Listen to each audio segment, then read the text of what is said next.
All right, Shalom, Israel, Shalom, Shalom, Brother Naquan. Shalom, Shalom, Brother Ryan.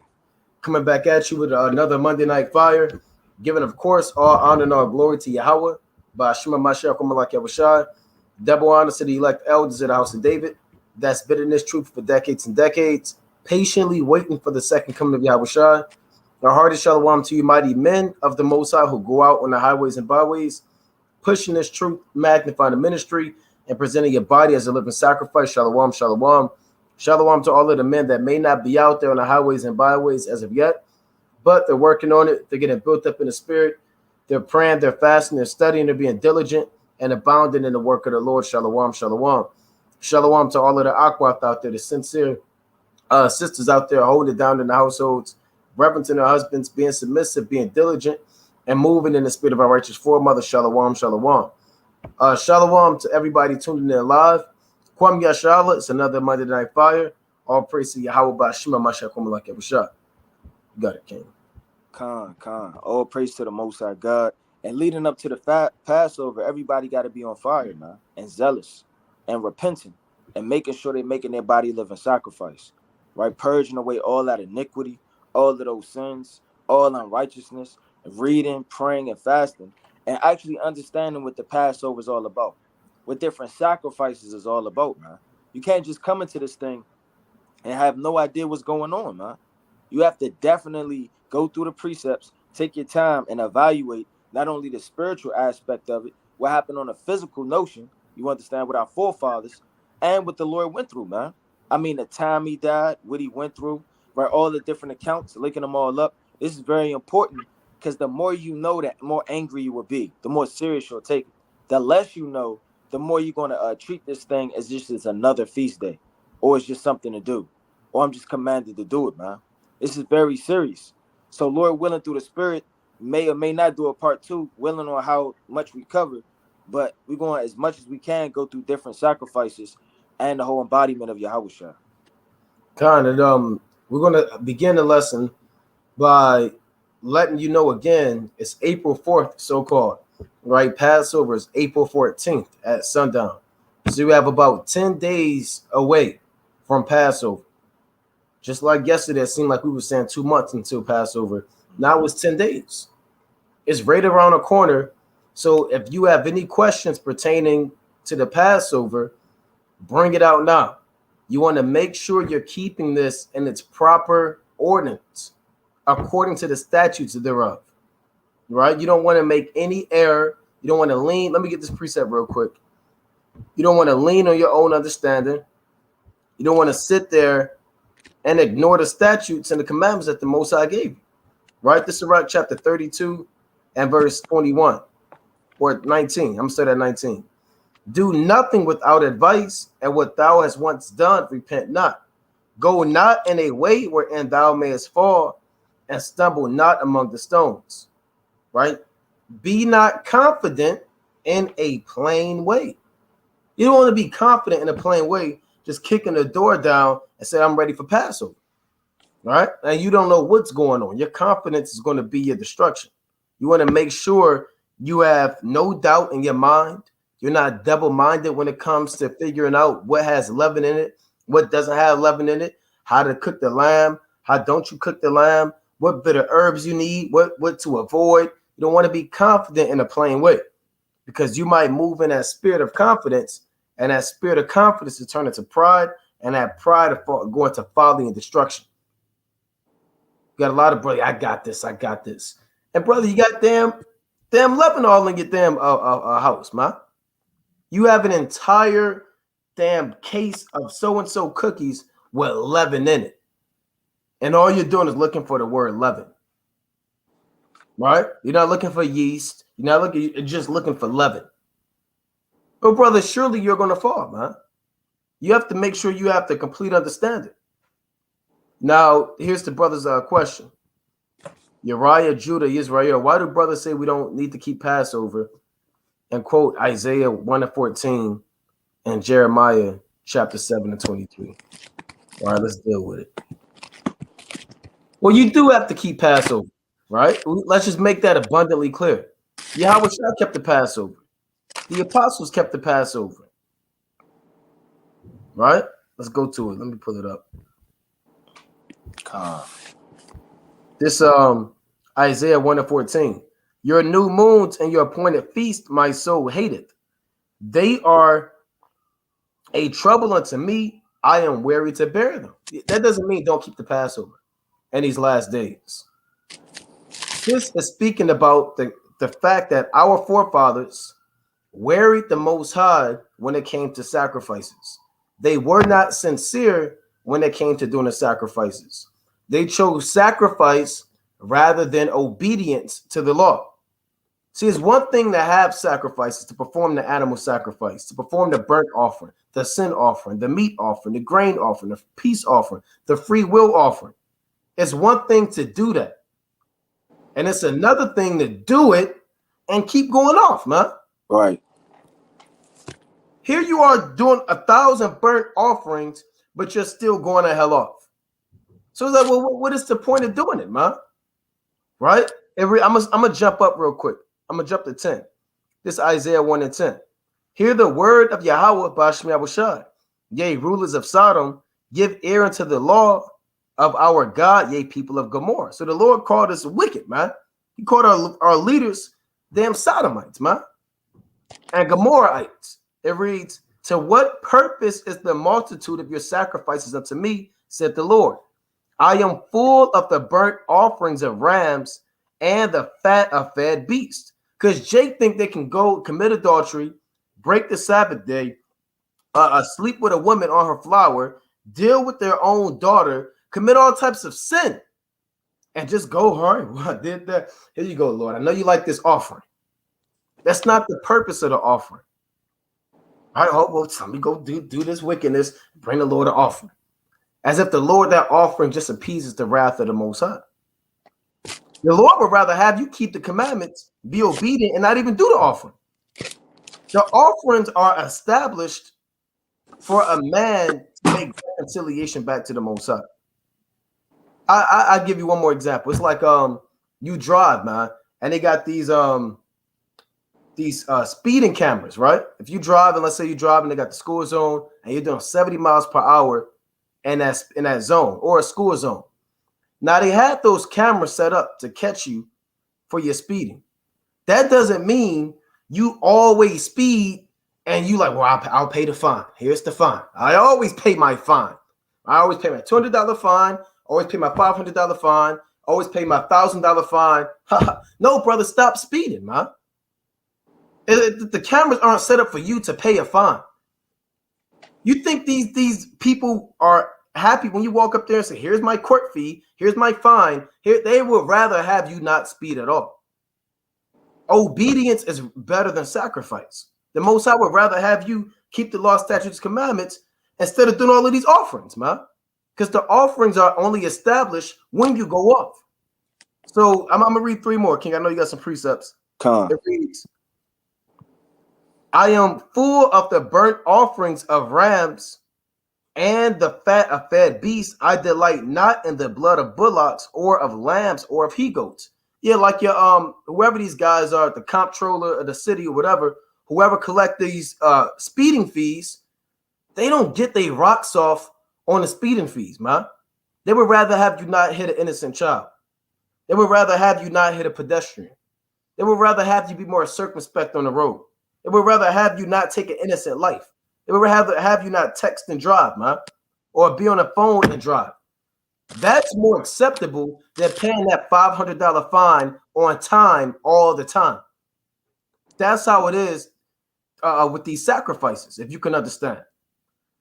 Verse 12, when ye come to appear before me, who hath required this at your hand? Bring no more vain oblations. So it's a vain thing when you willingly transgress and give an offering to the Most High. And I'm going to keep going back to that example. It's a vain thing to be willingly breaking the laws of the world and just paying the fine. Paying the fine doesn't make you righteous. You shouldn't be paying it anyway, man. So with a big barrel of cash, they're going to love me today. Well, brother, why are you paying that in the first place? Why are you doing all of these burnt offerings? Why are you doing all of these sin offerings? It reads, Bring no more vain oblations. Incense is an abomination unto me. The new moons and Sabbaths, the calling of assemblies, I cannot away with. It is iniquity, even the solemn meeting. And that's hypocrisy, right? Your new moons and your appointed feasts, my soul hateth. They are a trouble unto me. I am weary to bear them. Meaning, when our people began to keep the Sabbath day, and we did the evening offering and the morning offering, and the offering of the new moons and the offering of these respective feast days, it was done under the pretense of hypocrisy and under the pretense of rebellion instead of actually being obedient and keeping the commandment. Oh, I got one more, King. Come. I'm gonna go to the classic. This is First Samuel, right, chapter 15, and I'm gonna start at verse 20. Right, this First Samuel chapter 15 and verse 20. It reads, and Saul said unto Samuel, yea, I have obeyed the voice of the Lord, and have gone the way which the Lord sent me, and have brought Agag, the king of Amalek, and have utterly destroyed the Amalekites. Remember, the Lord told King Saul to slay Amalek, man and beast, infant and suckling. He said, wipe out everything. Saul said, I obeyed the voice and brought back the king. Oh, and when did the Lord say, bring back the king? So he didn't obey the voice, right? It reads, but the people took of the spoil, sheep and oxen, the chief of the things which should have been utterly destroyed, to sacrifice unto the Lord thy God in Gilgal. So the people took all these beasts, cattle and herds, to offering up to the Most High when the Most High told them to kill them. So would that make any sense to do all of these offerings when you willingly disobeyed the commandment? You're supposed to slaughter them, right? Reading on. Verse 22, and Samuel said, hath the Lord as great delight in burnt offerings and sacrifices as in obeying the voice of Yahweh? Better, it's like, behold, to obey is better than sacrifice, and to hearken than the fat of rams. For rebellion is as the sin of witchcraft, and stubbornness is as iniquity and idolatry. Because thou hast rejected the word of the Lord, he hath also rejected thee from being king. So the Lord he said, our people are committing witchcraft and sorcery by doing these animal sacrifices, but you're willingly rebelling against the Lord. So what good is a witch doing a burnt offering to the Most High, or a wizard slaughtering the lamb? That man's supposed to be dead, man. But you got it, King. Come. And to break down the other precept, Jeremiah 7 and 22, I'm going to start at 21. And it reads, thus saith the Lord of hosts, the God of Israel, put your burnt offerings into your sacrifices and eat flesh. For I spake not unto your fathers, right, nor commanded them in the day that I brought them out of the land of Egypt concerning burnt offerings and sacrifices. But if you read verse 23, it explains it.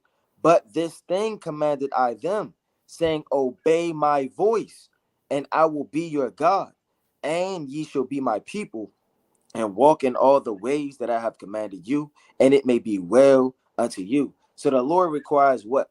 For Jacob to obey the voice, man. You can have 200,000 lambs. That doesn't mean anything to the Lord. You know, when you go to the book, right, of Psalms chapter 4, and I'm going to start at verse 3. I'm going to start at 4. It's the book of Psalms chapter 4 and verse 4. Stand in awe and sin not. Commune with your own heart upon your bed and be still. Salah. Offer the sacrifices of righteousness and put your trust in the Lord. So the Lord says, stand in awe and sin not. So the Lord doesn't require your burnt offerings when you sin, and the Lord's just pleased with that. He wants you to offer sacrifices of righteousness, meaning sacrifices of praise, sacrifices of keeping the commandments, sacrifices of fasting and prayer, and all of these different things. That's acceptable in the eyes of the Lord, not just when you're going off, man. The Lord don't want to see that. And they was doing that in the time of Amos. It's Amos chapter 2 and verse 10. Right? And this is feeding off of Jeremiah chapter 7 and verse 21. Also, I brought you up from the land of Egypt and led you 40 years through the wilderness to possess the land of the Amorite. And I raised up your sons for prophets. So the Lord raised up our sons for prophets and righteous men, and your young men for Nazarites. Is it not even thus, O ye children of Israel, saith the Lord? Meaning I raised you up to do the right thing, but y'all went on the left-hand side to do wickedness.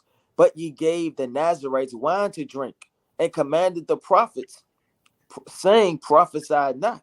So, I mean, the Lord told you what to do, but we did the opposite. And they think just because they do the opposite that they can grab their burnt offerings and their lambs and their bullocks and think that that's acceptable to the Lord, man. The Lord said he'll rather listen to the sacrifices of righteousness than the sacrifices of wickedness, man. And like the brother said, that's a mighty point. What the hell is good as a witch doing a sacrifice? And if you got that rebellion spirit on you, that's a lukewarm, reprobate spirit and understanding. You have to literally purge out all of that and come to the Lord in righteousness, man. Let me get one more, right? A classic.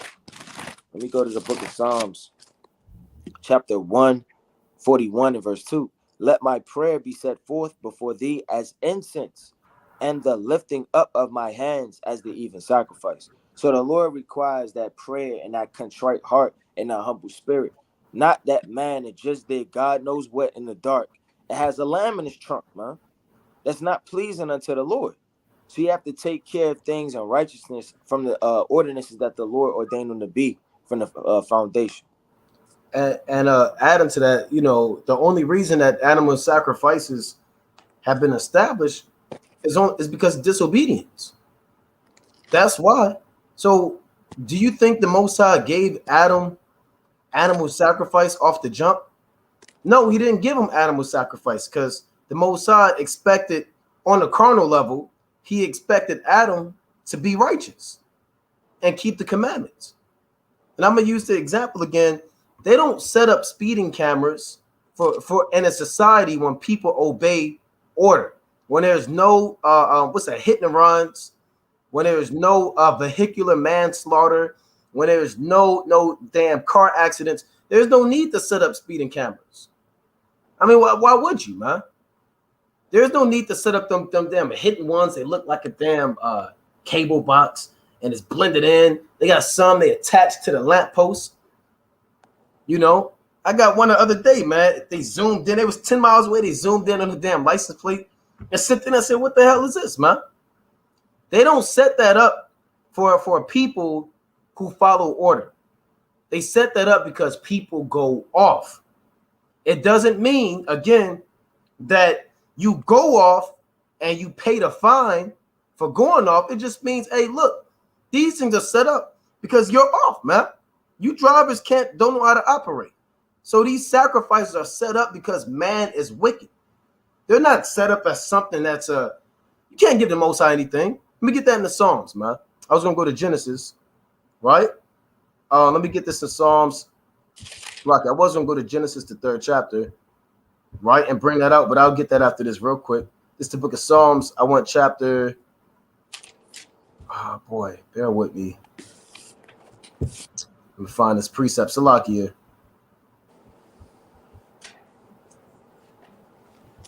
Right, this is Psalms chapter 50 and verse 5, 50 and 8. I will not reprove thee for thy sacrifices or thy burnt offerings to have been continually before me. I will take no bullock out of thy house, nor he go out of thy folds. For every beast of the forest is mine, and the cattle upon 1,000 hills. I know all the fowls of the mountains, and the wild beasts of the field are mine. If I were hungry, I would not tell thee, for the world is mine and the fullness thereof. Will I eat the flesh of bulls or drink the blood of goats? Man, you think these offerings are doing something for the Most High? You think that these things mean something to the Lord, man? He said, "This is mine, man. I made these things." The Most High didn't make a creation that he needs and he wasn't created. These things wasn't needed to make the Most High. He just is. So you can't give the Most High anything to sustain him. Anything that is created by Yahawashi has complementary parts in the creation to keep that creation alive. So we need water. We need air. We need trees. We need these things, right? We need fish. We need beasts to keep us alive. The Most High doesn't need anything. You can give man something to sustain him. What the Lord is letting you know is no matter what you give him, It's his already. He doesn't need it. And if he was hungry, who the hell are you, man? For the Most High to let you know what's going on with him. Where's the account of the Most High saying, I'm hungry, I need some sacrifices? Around 7 p.m., right? Cough it up, right? And he got his fork and a knife in the hand, man. These things were set up because man is off, man. That's why it says, I will take no bullock out of thy house, nor he goats out of thy field, for every beast of the forest is mine, and the cattle upon 1,000 hills, man. So that's the Most High talking that talk, man. He's talking that talk, saying, that's why in verse 14, it says, offer unto God thanksgiving and pay thy vows unto the Most High. That's what you need to do, because man wasn't put on the earth to go off and do animal sacrifices. Man was put on the earth to do what? To thank the Most High and praise the Most High for his works. But now, man, you do go off, so there's something established to reconcile you back to the Most High. Right? I want to get that back in Genesis real quick. Right? So it has nothing to do with not keeping the Passover. The only reason brothers don't use those verses because they don't want to keep the Passover. That's it. Just say you don't want to keep the Passover. Just say you hate God. You're better off just saying you hate the Most High. You know, I would have more respect for it. Well, I won't. But if a brother said that, I'll look at the brother, man. But if he's bringing all these precepts because he doesn't know how to cook the lamb, or he doesn't want to do it, or he want to celebrate his birthday that falls on the Passover, Now let me get this real quick. This is Genesis chapter 3 and verse 21. It reads, unto Adam also and to his wife did the Lord God make coats of skin and clothe them. So why did the Lord not give Adam that in the beginning? If that's something that pleases the Most High, right? How come he wasn't given a coat of skin in the creation? He was given a coat of skin, which is a similitude for animal sacrifices, because now man has fallen short. You already didn't please the Most High, but here's a way to make things right. Not to please the Lord, but to make you right because you're off. And that's what Jake has to understand about these animal sacrifices. That's why we need it, and that's why this is a beautiful question, because it kind of segues into Yahawashi. That's why we need Yahawashi. One more quick point: an animal sacrifice is dead, man. Yahawashi is a living sacrifice. An animal sacrifice covers your sins, and the flesh, Yahawashi, blots out your sins. Right? So that's the dynamic between these sacrifices, and why one is so beneath and one is so above. You got it, King. Khan. Right, it's the book of Micah, chapter 6, and verse number 7. It says, will the Lord be pleased with 1,000 thousands of rams, or with 10,000s of rivers of oil, man? And that's a rhetorical question. No, there's not a number of rams or amount of oil that you can give the Lord that he could be pleased with, man, because man is dirty. Because even when you offer all of that up, you can have one thought after that, which is a sin that would take away everything you just gave, man. How deep is that? So we definitely need Yahawashi to cover us constantly with his blood, man. Because no matter how much you give, it's still not acceptable or pleasing in the eyes of the Lord, man. It says what? Shall I give my firstborn for my transgression, the fruit of my body for the sin of my soul? Hey, that's deep, man. Even your firstborn, should I give that? What could I give the Lord that he would be satisfied? Can I give my firstborn, my baby? Like the Lord said, all that come up out of the womb is mine, paraphrasing, in the book of Exodus, chapter 13, verse 1 all the way down. Yep. Verse 8, he have shewed thee, oh man, what is good? Meaning he showed you the right way to go. The law, the statutes, the commandments, obedience. You understand?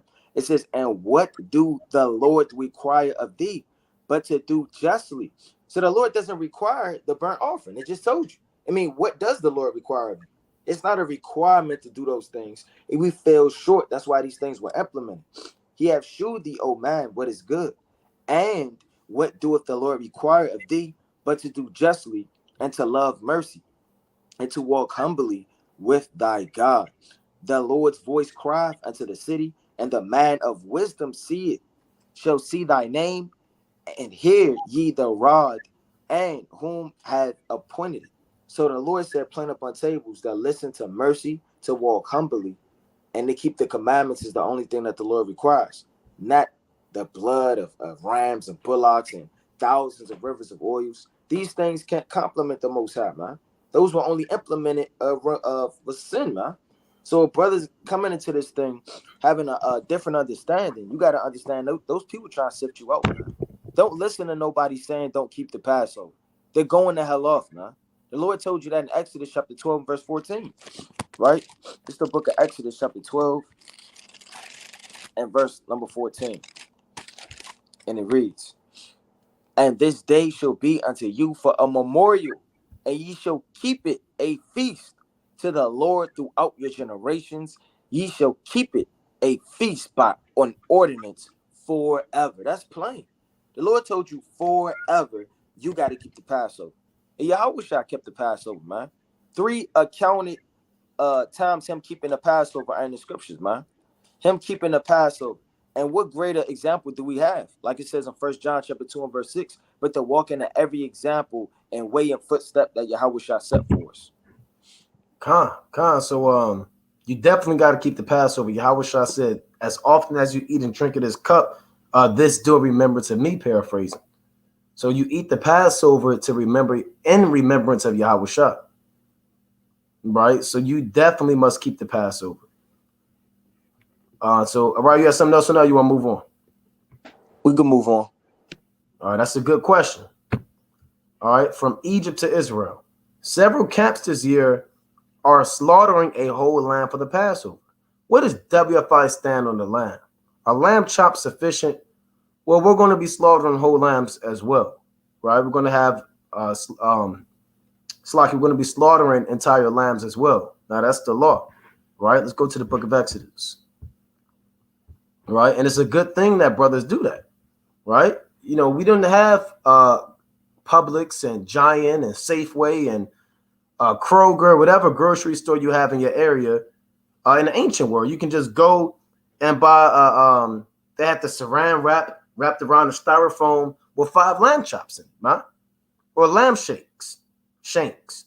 You had a whole lamb. We had land, we had cattle, we had oxen, we had many things. So when you go to the ordinance of the Passover, let's go to Exodus chapter 12 and 1.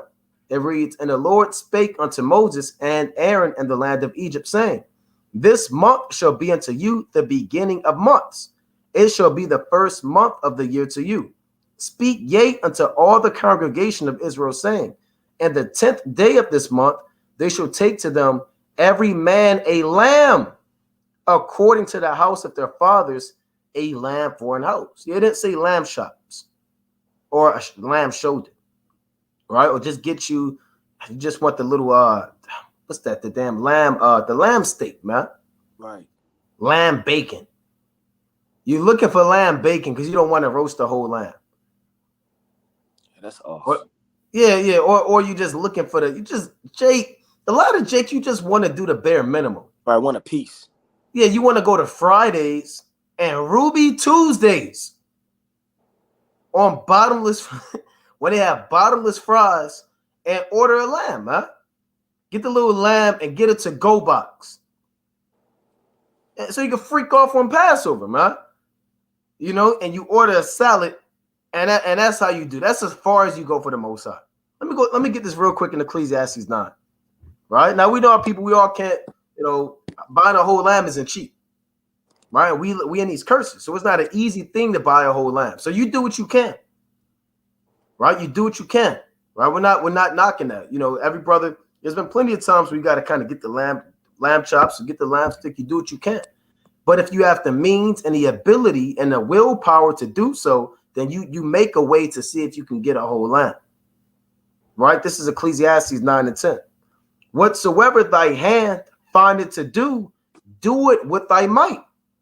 For there is no work, nor device, nor knowledge, nor wisdom in the grave whither thou goest." Man, you're not going to be able to keep the Passover in the grave.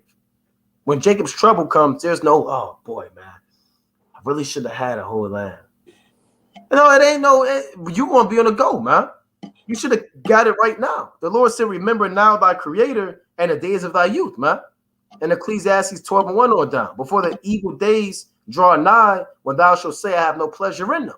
So you want to get right now because the days are coming when you're not going to have any pleasure or any mirth or any festivities.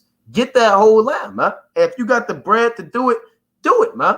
If you have the means to do it, do it. If you want to keep it with a congregation that's allowing you to come in and they have the whole lambs and you want to be a partaker of the remembrance and the memorial and the mirth and the solemnity of it, get involved.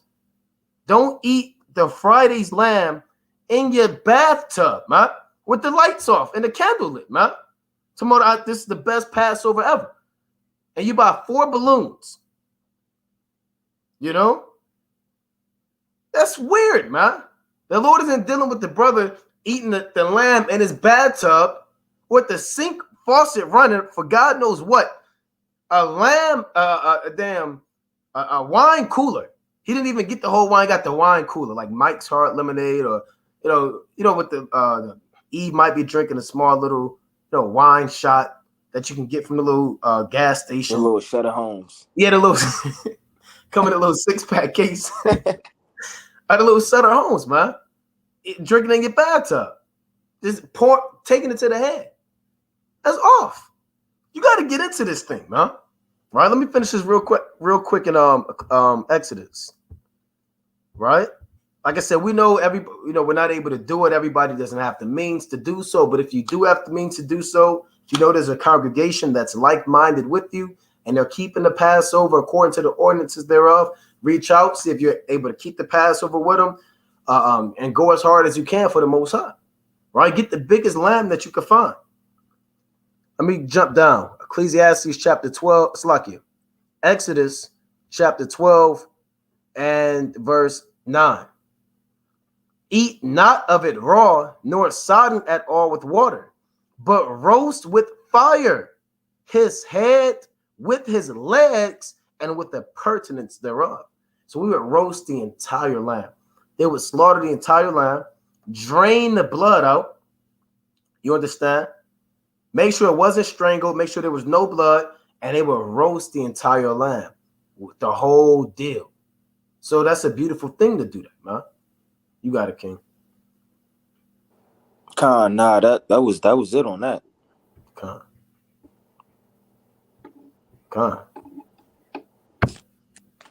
From 333 Malak M. It's all sin, basically rebellion against God. You want to deal with that, King? If not, I got that. I'll jump on it. All right, let me go to it. All right. Hey, man, that's a good question, nevertheless. Right. All right. It's the book of 1 John, chapter 5, and I'm going to start at 16. The book of 1 John, chapter 5, and verse 16. If any man see his brother sin a sin, which is not unto death.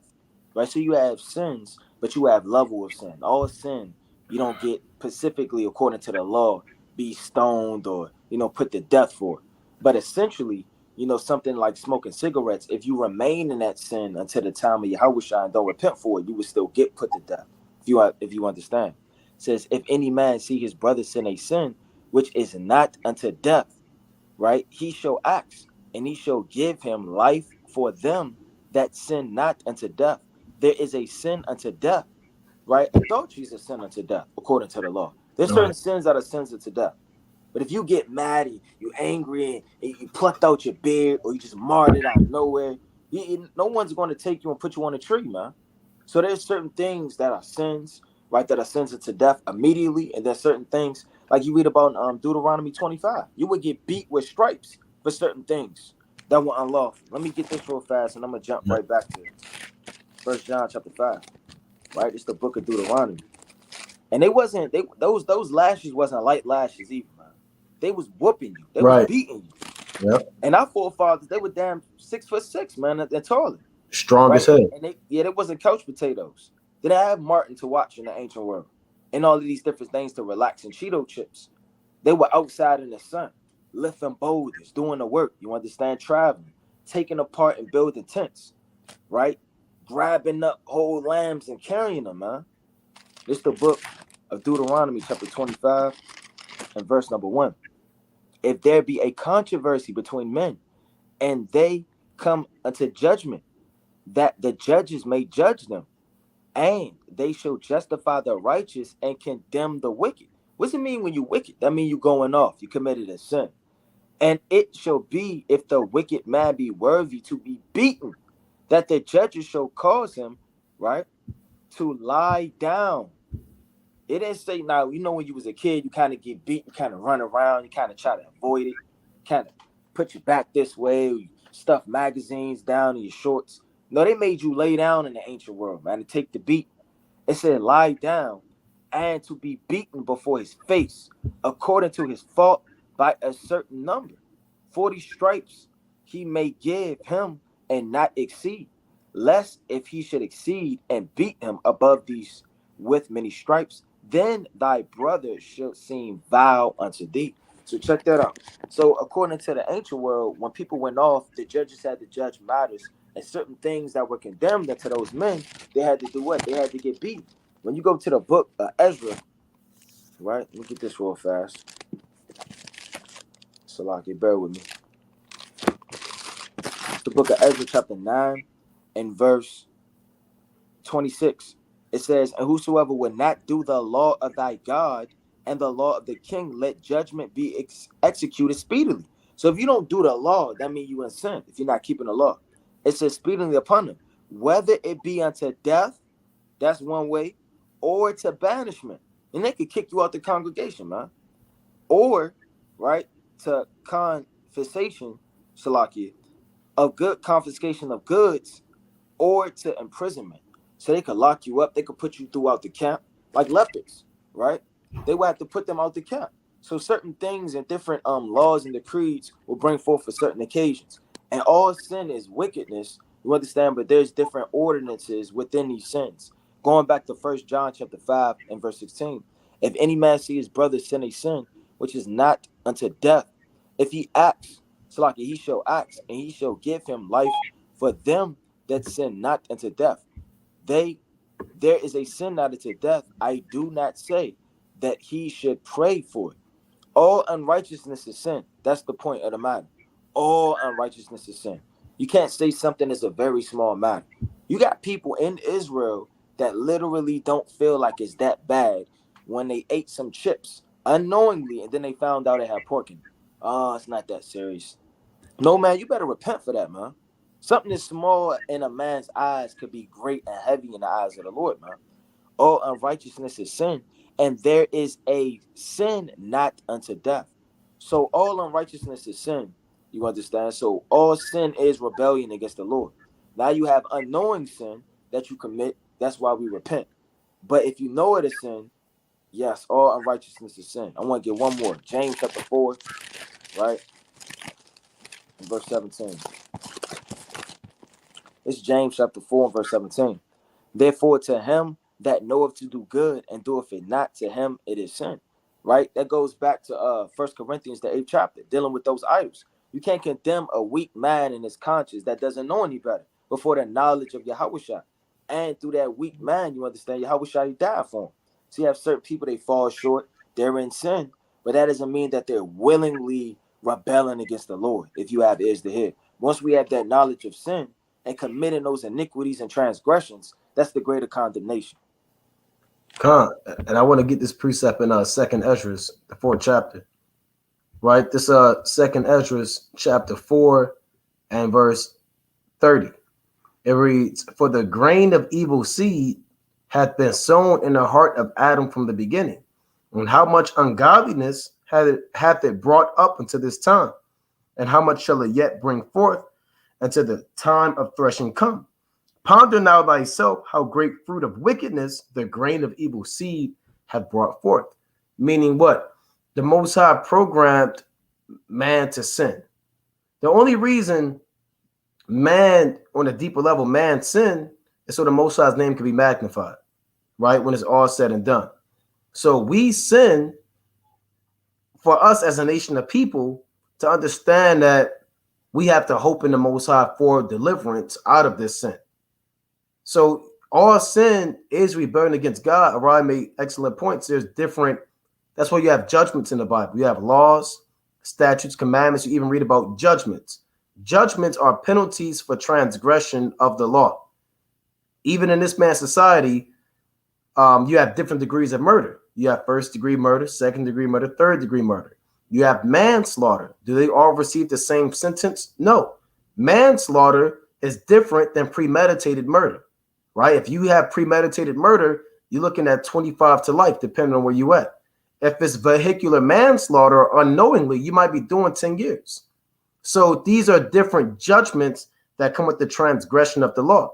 Now, man was programmed to go off, right? Let me get this real quick in Romans 8 chapter, right? This is Romans chapter 8 at 19. This is why sin is in the picture.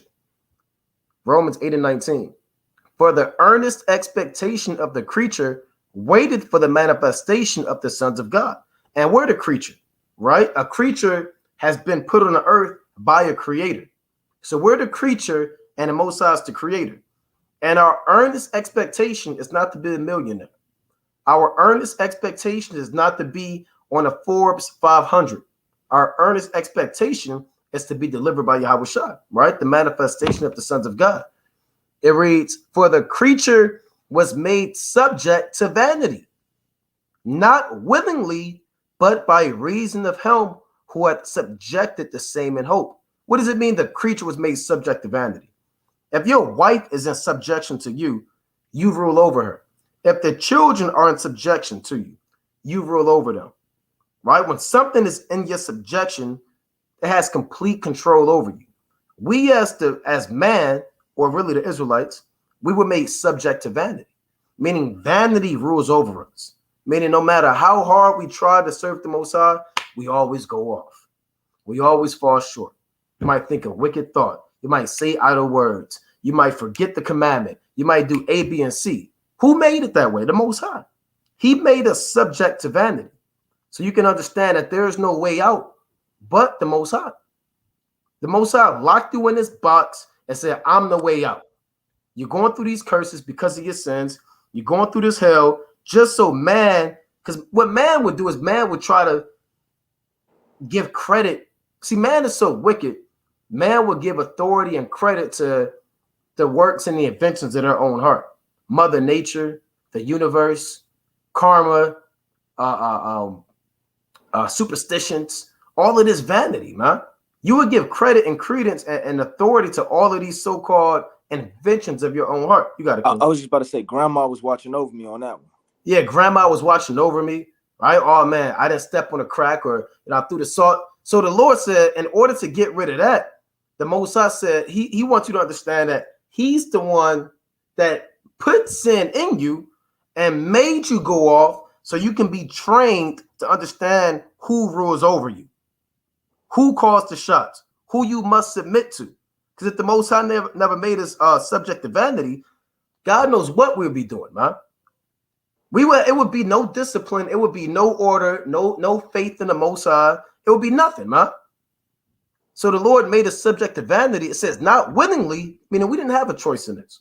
Where's the account of man saying, yeah, sounds like a good deal, right? And we shook hands with the Most High and said, okay, Lord, right, you make us subject to vanity. We didn't have no choice in this. So where's free will at in Romans chapter 8 and 20, man? It says not willingly, but by reason of him who hath subjected the same in hope. So the Most High made us subject to vanity to make us subject to hope. So right now, hope rules over us, man. We're so beat down. We're so destroyed. We're so damn afflicted through these curses and the sin. We have no choice but to hope in the Most High, right? I mean, the Lord has taken everything away from us, man, right? Your leaders, they have sold out and rebelled. He's taken away your strength, your health, your sanity. He's stripped you bare. Tell you that in Haggai, man, right? The Lord has stripped you bare. What's like is Hosea, if I'm not mistaken, right? The Lord has stripped you bare, man. So now you have no choice. Who are you going to hope on? You're going to hope on the Most High, right? He made you subject to hope because the creature itself also shall be delivered from the bondage of corruption into the glorious liberty of the children of the Most High. For we know that the whole creation groaneth and travaileth in pain together until now. So if you're part of the elect, you're going to be groaning right now, man. Right? You're going to be hoping that the Most High get you out of here. Now I'm gonna jump down to verse 20. Well, I'm gonna read on 23.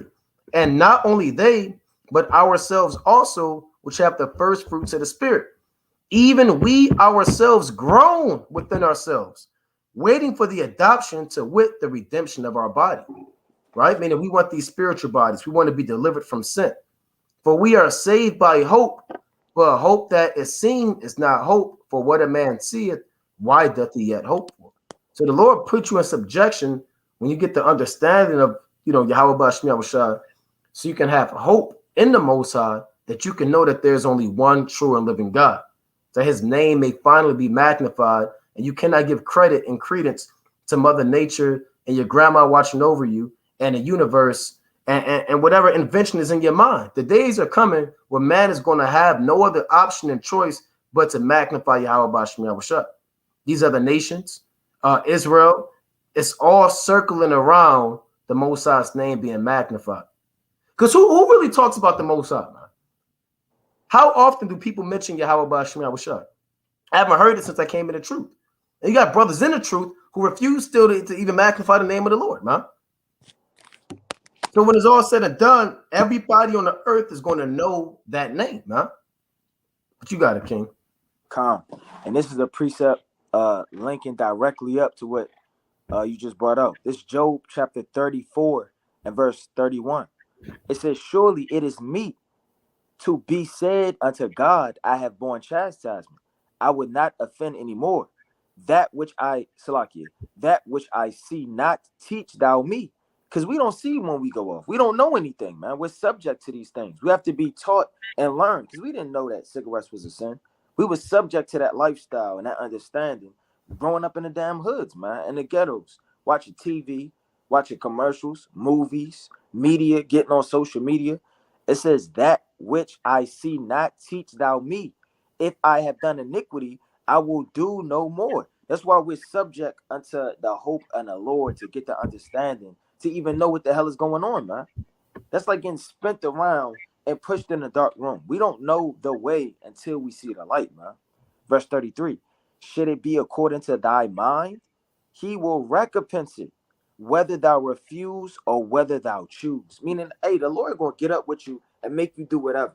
Whether you want to choose to do it or not, you're subject to this thing, man. It says what? Let men of understanding tell me, and let a wise man hearken unto me. Job has spoken without knowledge, and his words are without wisdom. Check this out. This is going into the brother's question. Verse 36.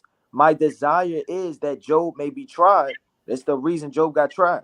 Unto the end, because of his answers for wicked men, for he hath added rebellion unto his sin.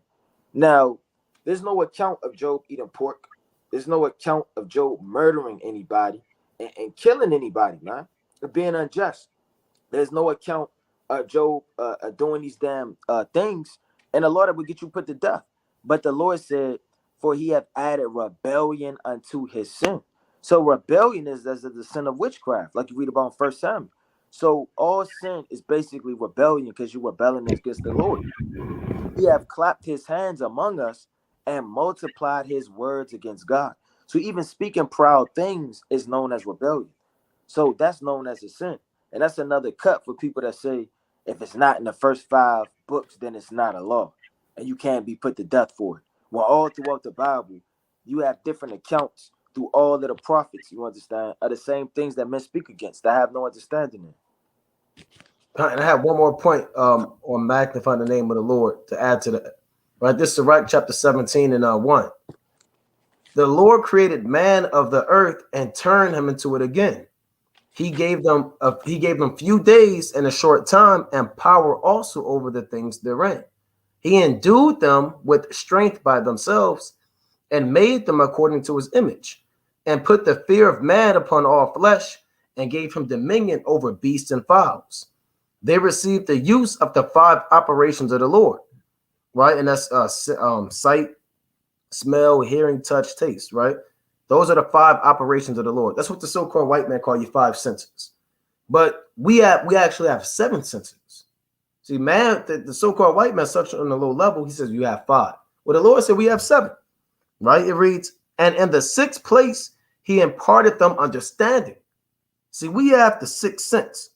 There's no account of a Bruce Willis movie, I See Dead People. That's the sixth sense.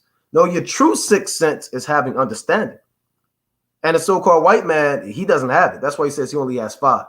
And we have 7, right? He has 5. He falls short all the damn time, right? It reads, and in the 7th speech, an interpreter of the cogitations thereof, meaning you have a way to communicate your thoughts. Counsel and the tongue, eyes, ears, and a heart gave he them to understand. Withal, he filled them with the knowledge of understanding and showed them good and evil. He set his eye upon their hearts that he might show them the greatness of his works. Here's the point I want. He gave them glory and his marvelous acts forever, that they might declare his works with understanding. So the purpose of man being created, when it's all said and done, is to declare the works of the Most High with understanding. That's the meaning of life. That's why you're on the earth, right? To declare the works of the Most High with understanding. Right? And that'll be eventually set up in the kingdom, huh? When these other nations are in subjection, you're enforcing the Lord's laws, his works, his commandments, and putting the earth back in order. You know?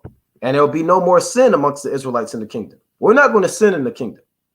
We're not going to rebel. The other nations, they're going to rebel. You know?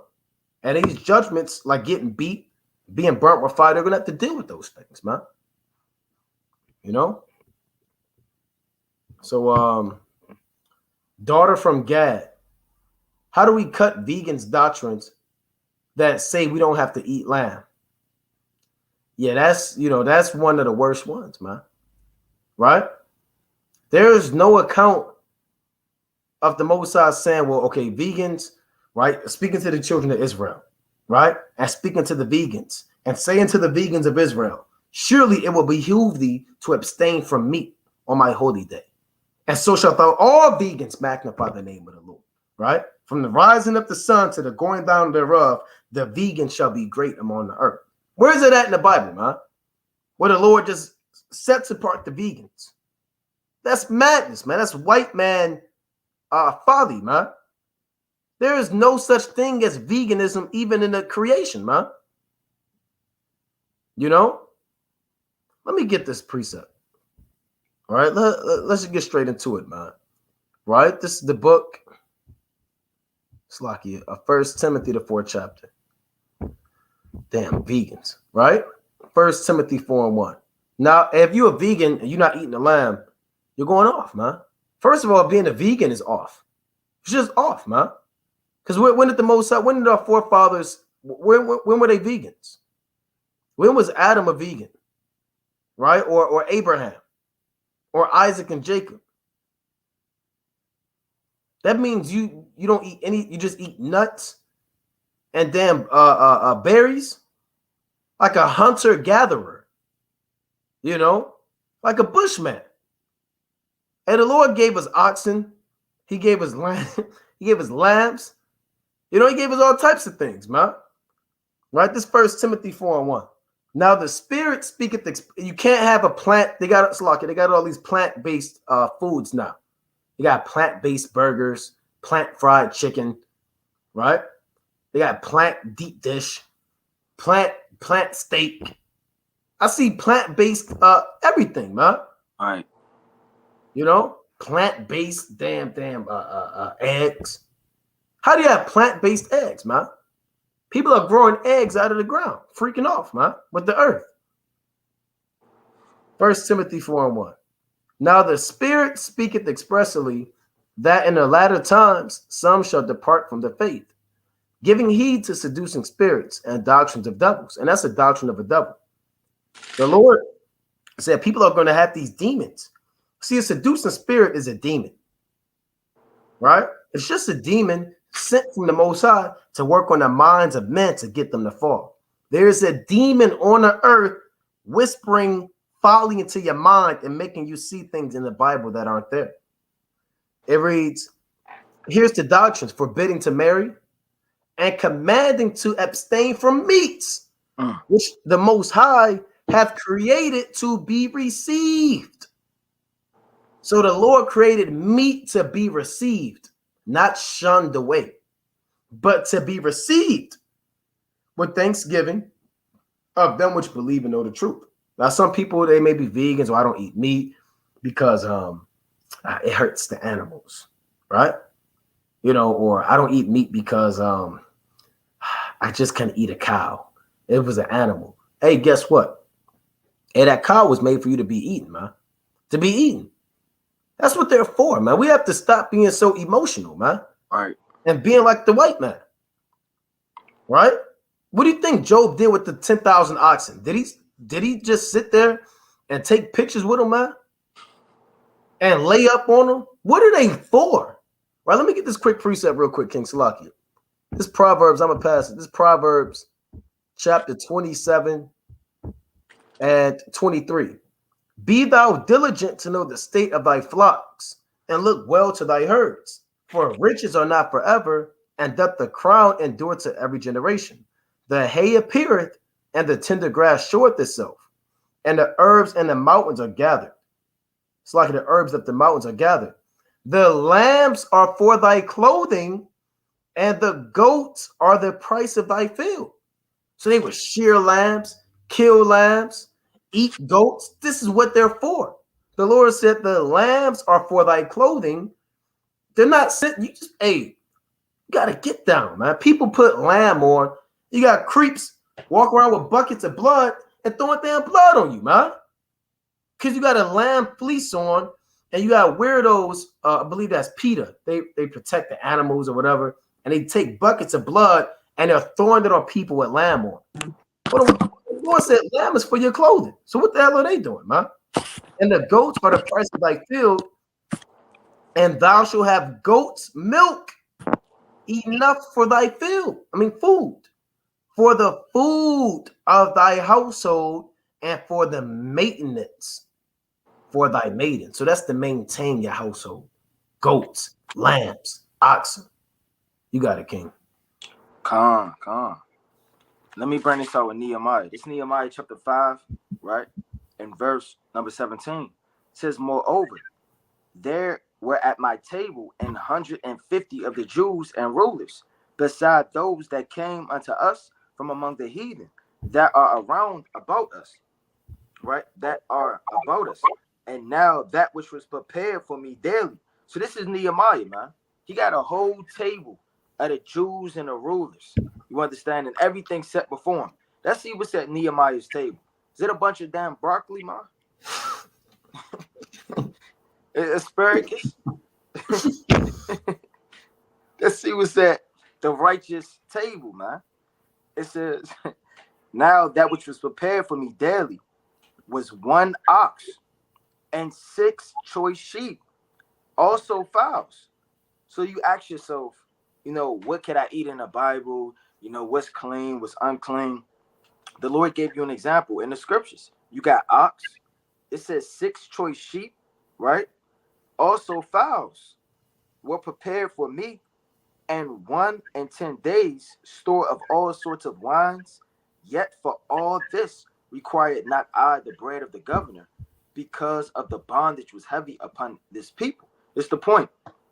Think upon me, my God, for good, according to all that I have done for this people. So why is Nehemiah saying to think upon me, Lord, for the good that I've done? Why would he say that with a big old lamb in his mouth, man? Because it's not going off. There's nothing off about this. It's okay. Hey, the Lord put that on the earth for you, man.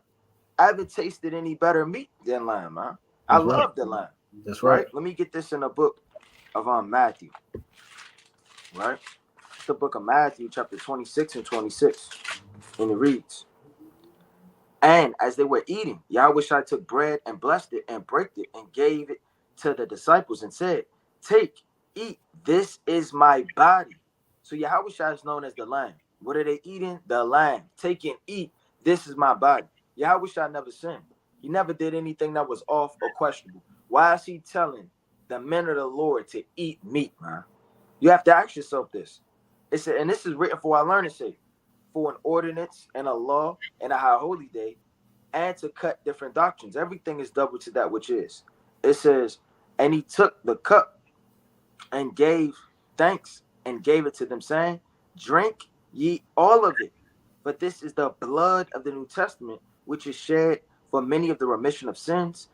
But I say unto you, I will not drink henceforth of this fruit of the vine until that day when I drink it new with you in my Father's kingdom. So that's plain, man. The Lord told the disciples to eat meat. Nehemiah was sitting down at the table, praying to the Lord, man, saying, remember me for all my good after the meal that he has eaten. So none of these things that a lot of people say as far as meat and you can't do this, you can't live this lifestyle, you know, Moses didn't do this, Ezekiel didn't do that. They don't have any understanding. I got one more on that. This John 21:10.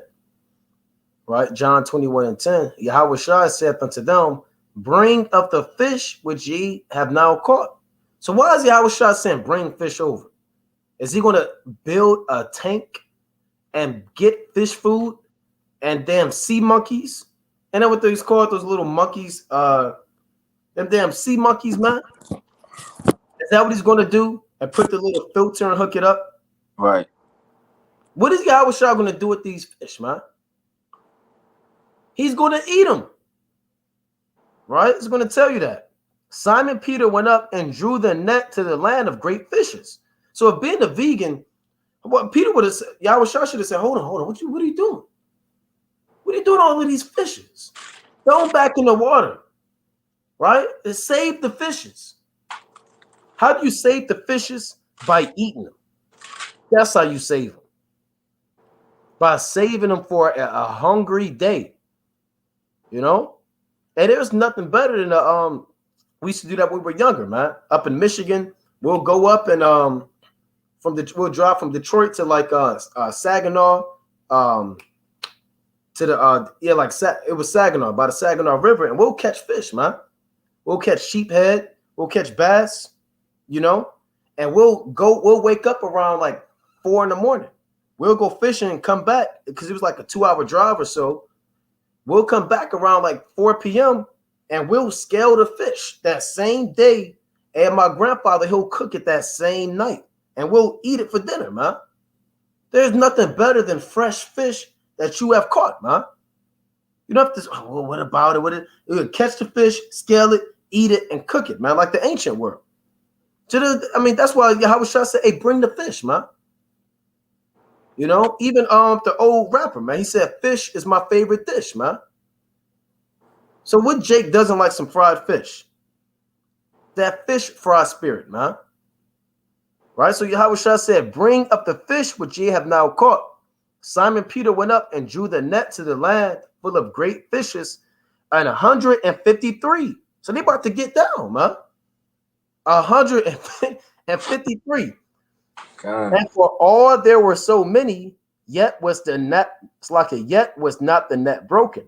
Yahawashi saith unto them, come and dine. And none of the disciples durst ask him, who art thou? Knowing that it was the Lord. Yahawashi then cometh and taketh bread and giveth them, and fish likewise. This is now the third time that Yahawashi showed himself to his disciples. After that, he was risen from the dead. So Yahawashi ate fish, man. So, where is this vegan? Then the Lord said, follow me. He told Peter that when you read the rest of this chapter, man. So I'm eating fish. You got it, King. Khan, that's it on that. Khan. From Fate 1. I'm the only one in my house that's in the truth. How about if my wife doesn't agree with me on throwing out all the leaven in the house? Should I stay somewhere else? All right, you want to deal with it, King? I get a precept. Yeah, I deal with it, you know. All right. Should you stay somewhere else? Damn. Where you gonna go ahead, bro? Now you gotta go ahead. No, go ahead. This is the book of Sirach, chapter 33 and verse 19. And no, brother, you shouldn't stay anywhere else. You shouldn't have to stay anywhere but your house, man. Right. It's the book of Sirach, chapter 33 and 19. Give not thy son and wife, thy brother and friend power over thee while thou livest, man. So the Lord is against somebody that's just giving, their power over to everybody. Somebody need $1 and you only have $1 to your name. Oh, here you go, here you go. Right now you can't get home, man. You sitting up there, you got a small quarter tank of gas, and you got to go to work all week. And your neighbor next door, he asking for some gas. Now you sticking that damn dirty tube in yours, and he is trying to pump out what little gas you got left to be a good Samaritan, like they say, man. No, at some type of point, you got to set order, man. Hey, look, it don't matter what you got to say or how you feel. We keeping the commandments, man. And if you coming up against me, you coming up against the Lord, man. It says, give not thy son and thy wife. Because a lot of people, they give their children power over them. You have some adults that actually move to different states to have a better life for their children for a better school. Little Timmy, he plays the piano. So we're going to move to Michigan so he can have a scholarship piano degree. They changed up their damn living situation. They changed up their career. They got a new car, an RV. They did all of this for little Tim, man. That's giving your strength over to your child. Your wife only want to eat a certain thing, and you only eating what she want to eat. Or you giving her the wallet. You understand all of the credit cards. You going off, man. She's sitting up there shopping like there's no tomorrow, and rent's due tomorrow. Thy brother, right? Your brother could get over on you. And friend, power over thee while thou livest, and give not thy goods to another, lest it repent thee, and thou entreat for the same again, man. So the Lord is against a spirit, of a man that's moving in that, man. It's the book of Sirach, chapter 29, and verse number 5. It says, till he have received, he will kiss a man's hand, and for his neighbor's money, he will speak submissively. But when he should repay, he will prolong the time and return words of grief and complain of the time. If he prevail, he shall hardly receive the half, and he will count it as if he had found it. If not, he have deprived him of his money, and he have gotten him an enemy without cause. He payeth him with cursing and railing, and for honor he will pay him disgrace, man. So you lend somebody or do something for somebody else, and it's never taken for granted. Why lend your soul, your strength, your honor, you understand, a chance for the kingdom over to your wife, man? Because she just bought some muffins, or some pancake mix in a damn cabinet, man.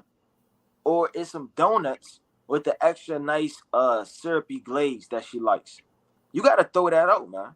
Because at the end, the Lord's not dealing with that.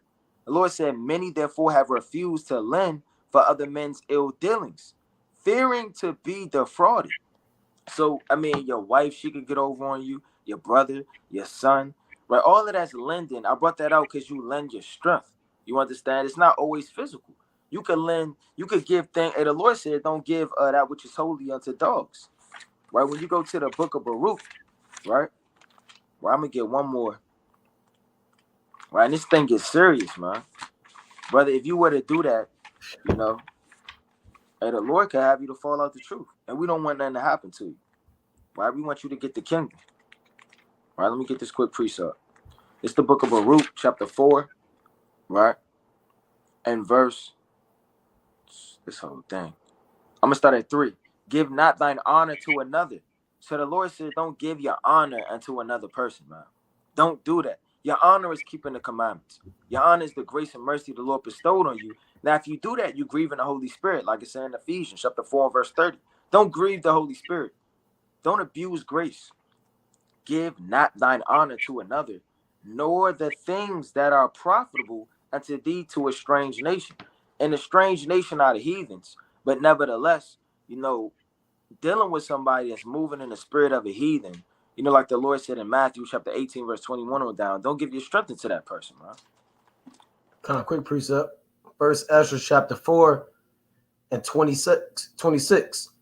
It reads, yeah, many there be that have run out of their wits for women, become servants for their sakes. Many also, the Lord didn't say 1 or 5. He said many also have perished, and it's like you have erred and sinned for a woman. Are you going to sin for a woman? Hey, the Lord don't care if that's your wife or your great-great-grandmother Bertha, man. from Tuscaloosa, man, who just came into town with homemade, like the brother said, homemade damn blueberry muffins, man. Right? She randomly knocked on the door. You haven't heard from her for 35 years. She found your address, knocked on the door on the first day of unleavened bread with 12 blueberry muffins. Are you going to let those a lot of brothers will let their grandmother in their house with them muffins, man. Oh, grandma, right? Oh, mind you, damn, kiss her on the cheek. Oh, baby, right? And you take the muffins out of hand and you put them right there. Go ahead and you try one and you eat one and you fall out the truth. The same bite. Mm-hmm. The same bite, you fall out the truth, you wither away. And you forgot it's the Feast of Unleavened Bread. And you go buy a kufi from the damn Arab guy, man. And dye your beard orange and turn your Bible in for a Quran, and now you eat muffins with your grandma all day, thinking that you're an Ishmaelite. All right, roll up your pants legs. And roll up or wear that nasty dress they wear sometimes, man. You know? And selling them oils with the big black strap on the bus. You're missing the unleavened bread to catch the bus, man, to sell oil in the back seat. Now, either you could do that or you can keep the commandments. Right? We're not going to err and say, hey, brother, guess what? If you got to get into an argument with your woman over the unleavened bread, hey, it might happen, brother. Right? It might happen, man. Hey, things happen. Hey, I'm not going over somebody else's house. That's a whole week, brother. Brother, a whole week you're going to pack up and leave your house because your woman wants 11 in the house? The Lord told that, hey, let me get this in Genesis. Right? First, let me get Proverbs 31. Let me get the classic. Hey, brother, if y'all get into it, if she get mad and I'm staying over my mother's, right? I'm Tyrone, he know how to handle this, right? Or whatever she says, God forbid, she goes completely off. But, first and foremost, you got to explain to her, King, if you haven't already, I'm sure you have, the importance of this commandment, man, and why you're doing it. A lot of people, they're upset because they don't have understanding, right? So, you can go and teach and show her A, B, and C. This is why I'm doing it, according to this, A, B, and C, and you lay it down and tell her, hey, look, I'm taking this leaven out the house, and it's going to happen.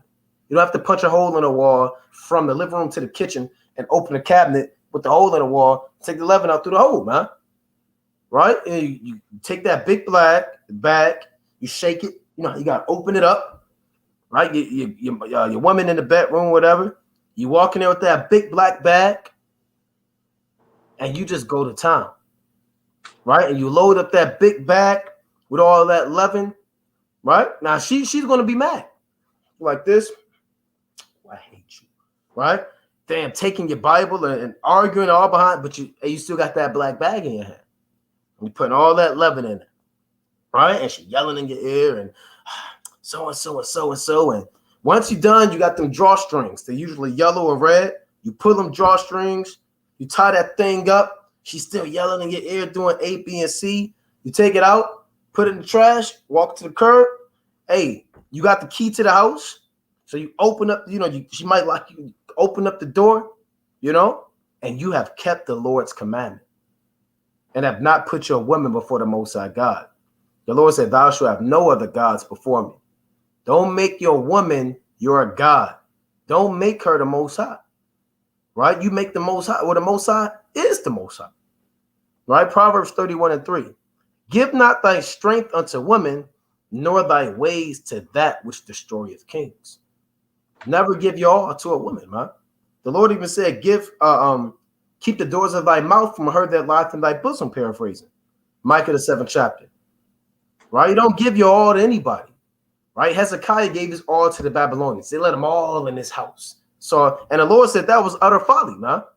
That the king let a man know everything that was in his house. Right? No man should give his all to anybody. No man should know all of just know your damn secrets and your inner man. Then you tell your thoughts to every brother. Every thought you have, you tell a brother. You have to have some reserve, man. And Yahawashi, there are things we don't know about Yahawashi. You know, and that draws that line. That familiarity breeds contempt. How do you say? And there are 70 times 70 things we don't know about the Most High, and the Most High wants it that way. Imagine the Most High giving his strength to the children of Israel. That would be utter confusion. Or Yahawashi giving his strength to the apostles. No, you don't give your strength to a woman, brother. The Lord said, the brother read the verse, and all thy works keep to thyself the preeminence. So first and foremost, you explain to her what's going on. You tell her if she didn't get it again, you tell her again. You may have to watch a video with her. You may have to pray on it. You know, you fast on it, whatever the case may be. But when push come to shove and it's time to get rid of that stuff, you take that hefty out and go to work. You got it, King. Khan, I want to get this quick precept. It's Proverbs 2:16. To deliver thee from the strange woman, even from the stranger, which flattereth, right, with her words. This is the point. Which forsaketh the guide of her youth, and forgetteth the covenant of her God. So you don't want a woman that forgets the covenant, you know, what the Lord, you understand? And you yield your strength to somebody that's forgetting what the Lord said. I just wanted to bring that up. So these are some good questions, man. Right, good questions tonight so far, Lord willing. All right, next question. Salakia. All right, we dealt with that vegan question.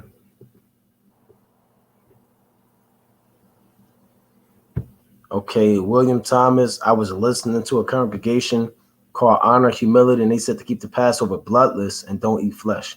Oh, well, we covered that. All right, never heard of that one. How is it bloodless when it's about the blood of the lamb?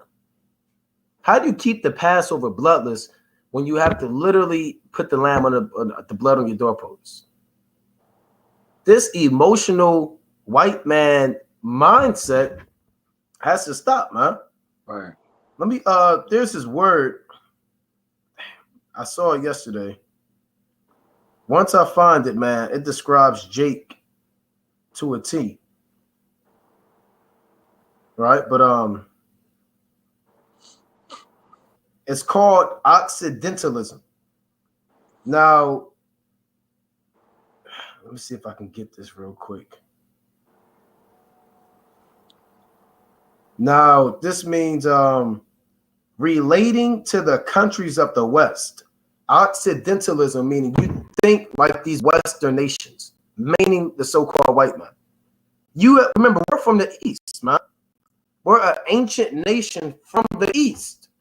When people talk, oh, that's a Middle Eastern person. You're a Middle East, so-called, you're a Middle Eastern person, man. You're not a city guy, man. You know, you're not a country folk. Either I'm from the country or I'm a city. No, man. You're from the Middle East. You're from the ancient times. You're from the other side of the world, man. So you gotta start. We killed lambs, like the brother was saying, man.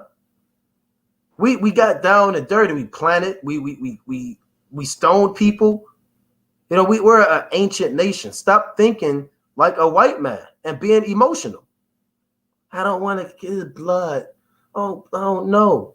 Hey, you wouldn't last a day, man. If you were scared of blood or scared of heights or spiders, hey man, you're not going to last too long in the ancient world. You got scorpions out there, snakes, and you know you gotta kind of be a man to last back in the time of old, man.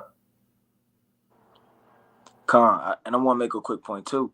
People so brainwashed and commercialized with this land because they so used to butchers. You got men behind the counter. You never see the animal. They chop it up for you. They rinse it off. They plaque it up in plastic. So all you got to do when you get your meat. Go like this. May rinse it off. Right. You throw it in the pan. Right. Throw it in the at that damn that bowl, man. And you go like this real fast. That's about as much as you do. Then your hands is all like this. Where's the soap? Where's the Dawn? Then you go like this with it. Now you can't wait to get that, whatever the hell that is, off your hands, man. You creeping out. You hurrying up going like this. You spanking it. You doing all of that, man. It's more than that.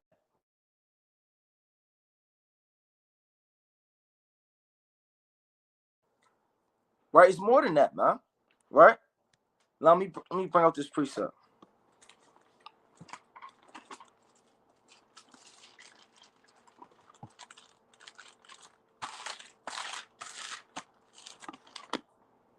I'm gonna go to the book of First Shalaki. Bear with me.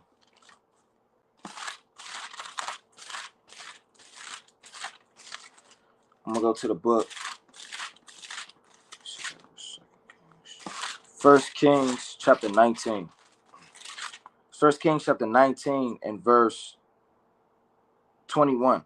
And he returned back from him and took a yoke of oxen and slew them and boiled their flesh. So there's no account of a butcher or anybody doing anything. They took that into their own hands. They took it and they boiled it, right? It says, it boiled their flesh with the instrument of the oxen and gave unto the people, and they did eat. Then he arose and went after Elijah and ministered unto him. So in the ancient world, they took the animals themselves, right? They skinned them, they did the work, they slew them, right? And they ate them, man. So you didn't have these commercialized things that had men accustomed to this Babylonian lifestyle, man.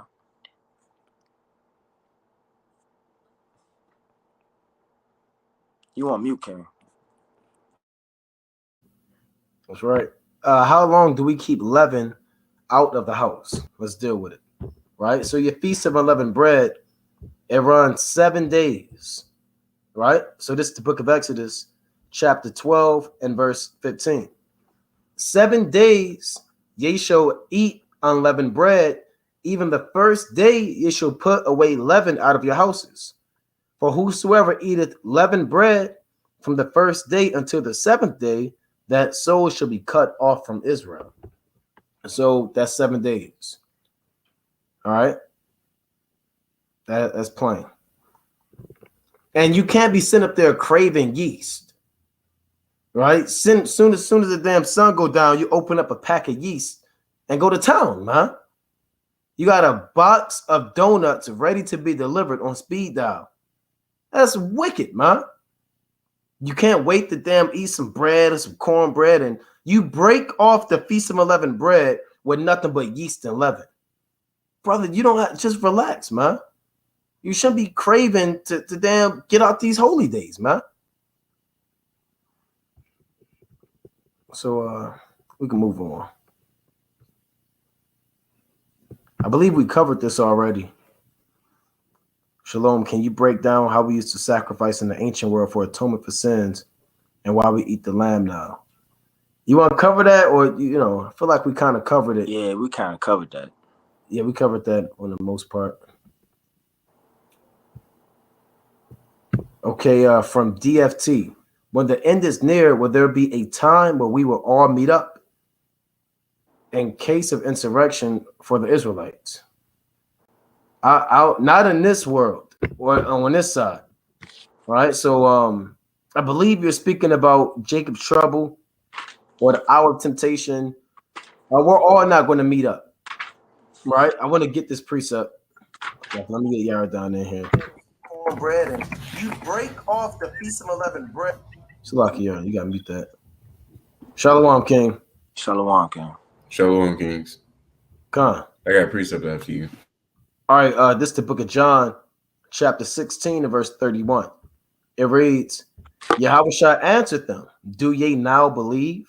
Behold, the hour cometh, yea, is now come.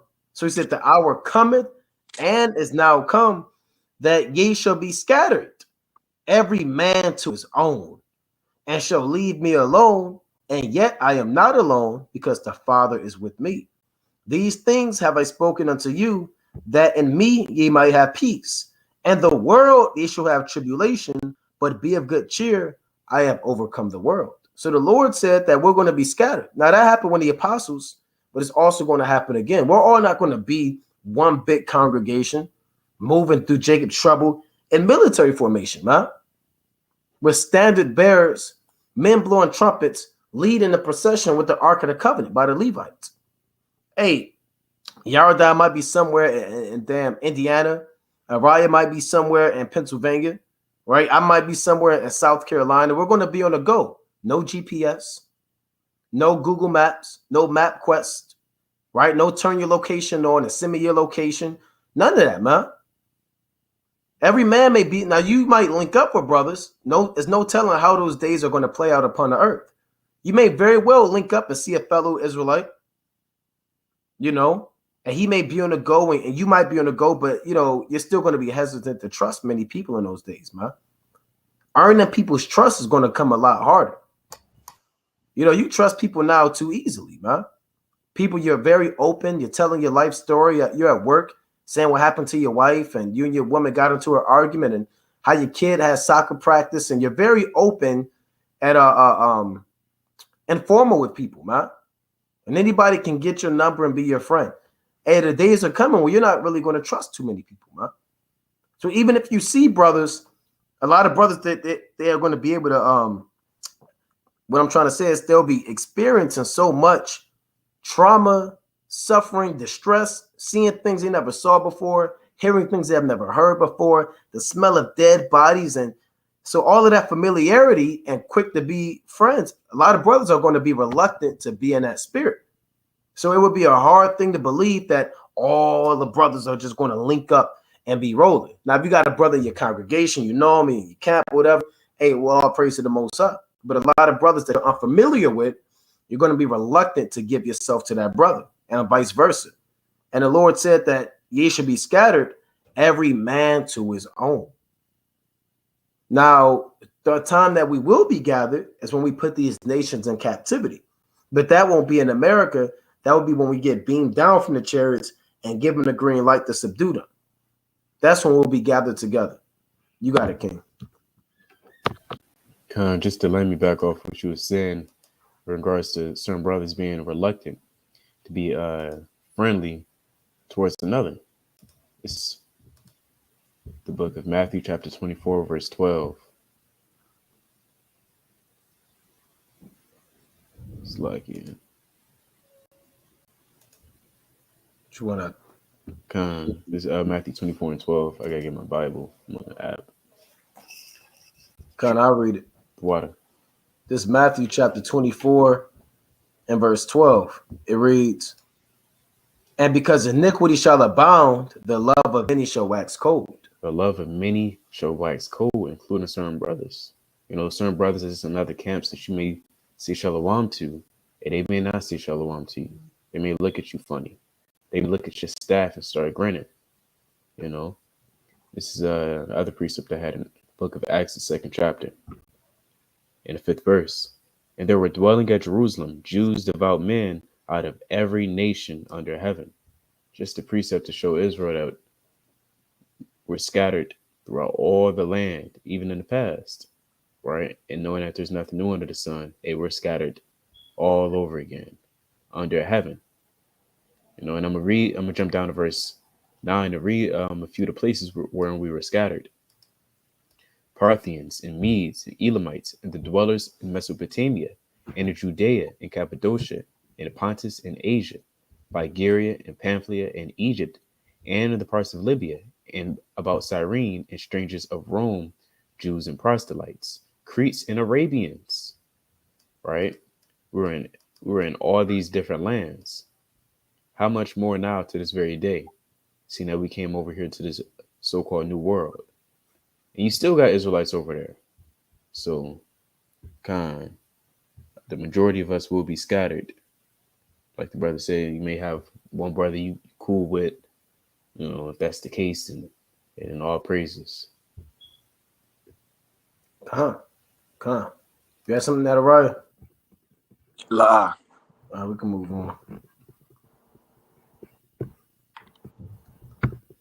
All right. Honor and Humility Camp says we should only eat fruits and vegetables and legumes, according to Genesis. I need clarification. We've covered that. Let me look up honor and humility. All right. Honor and humility. Right. Now, I would correct them according to the precepts. And if they don't take any correction, then I would abstain from dealing with them, right? I would abstain from dealing with honor and humility, right? Because they're just going off, man. That's the Just name. Khan.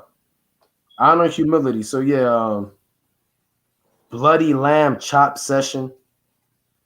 So that that's going off, man. Pagan Passover. So we're not going to deal with that. All right. So let's move on.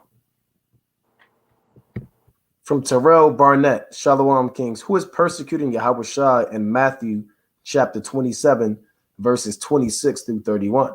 Is it the Roman soldiers and Israel? I'll read it. All right, let's read this Matthew chapter 27, 26 through 31. Then released he Barabbas unto them, and when he had scourged Yahawashi, he delivered him to be crucified. Then the soldiers of the governors took Yahawashi into the common hall, and gathered unto him the whole band of soldiers. And they stripped him, and put on him a scarlet robe. And when they had platted a crown of thorns, they put it upon his head, and a reed in his right hand. And they bowed the knee before him, and mocked him, saying, Hail, King of the Jews. And they spit upon him, and took the reed, and smote him on the head.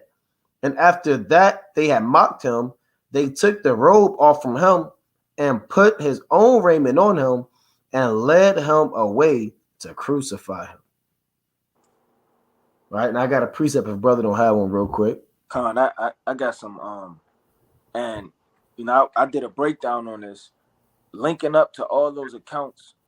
Matthew 27:26 is Mark 15 and 15, Luke 23 and 26, and John 19 and 1. But I'm gonna pull one of those. Right, and that's why you gotta read Matthew, Mark, Luke, and John and get the whole understanding. It's the book of Mark, right? Chapter 15 and verse, I'm going to start at 14. Then Pilate said unto them, Why, what evil have ye done? And they cried out the more exceedingly, Crucify him, talking about the Jews.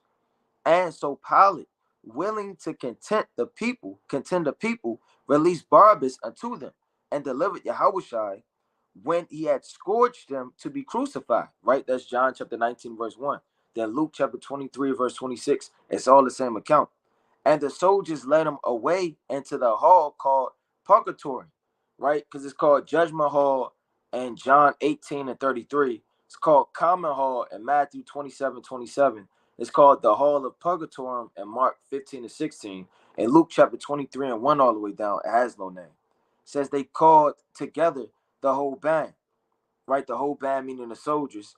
And they clothed him with purple and plaited a crown of thorns, and put it about his head, and began to salute him, Hail, King of the Jews. Now, when you jump down, right, to verse, I'm going to start at 20. So this whole account is literally Pilate delivering them up to the cross, while the Jews are the ones that delivered them up, you understand, to Pilate. You understand? Because in the ancient world, like for right now, we can't, go off and just kill somebody.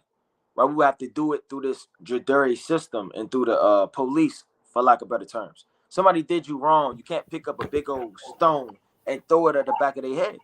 You have to go about it how the system is set up. The same way the Jews did that. It's a precept that says we have a law, and according to our law, we can't do that. Right? I will have to pull that. But that's why they delivered them up to the so-called white man to crucify him unjustly. But brothers got it. Khan, I'm going to get this classic in Luke 18 and 32. It reads, For he shall be delivered, this is Yahawashi speaking about himself, for he shall be delivered unto the Gentiles, and shall be mocked and spitefully entreated and spitted on. And they shall scourge him and put him to death, and the third day he shall rise again. So the Romans are the ones that had the authority ultimately of crucifying and administrating that pain and suffering to Hamashiach Yahawashi. The Jews delivered him up, but when it came to enforcing capital punishment, that was done chiefly by the Romans. That's why Pilate scourged him. You understand? That's why they crucified him. They were responsible for doing those things, to go into what the brother was saying. So we can move on. All right, next question. Slakia. When is Passover, or has it already started? Okay, well, look, Passover is April 14th at sundown, right? April 14th at sundown. Is it okay for an uncircumcised brother to attend Passover? All right, you want to deal with that, Yardan? This is the book of Exodus. According to the law, all right, according to the book of Exodus, the 12th chapter, because the Lord stated plainly this. This is Exodus chapter 12, verse 48.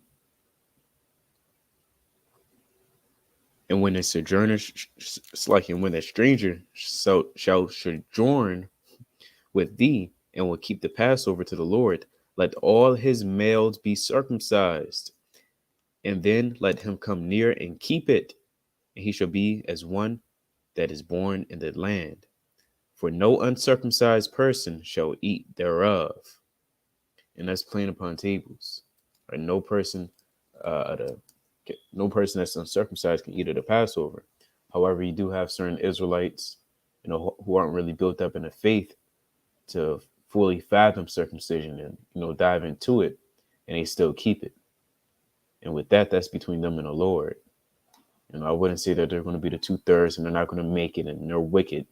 That's them and the Lord. But according to the law, you have to be circumcised. And we can't trim our ways. And, well, brother, how long you been in the truth? How long you been studying that long? All right, just come keep it. We gotta, everything we do, say, and think is predicated off the scriptures. That's right. All right, from Zeke Armstrong. Is it true women cannot wear things that men do? I mean, that's just absolutely right. That is absolutely true.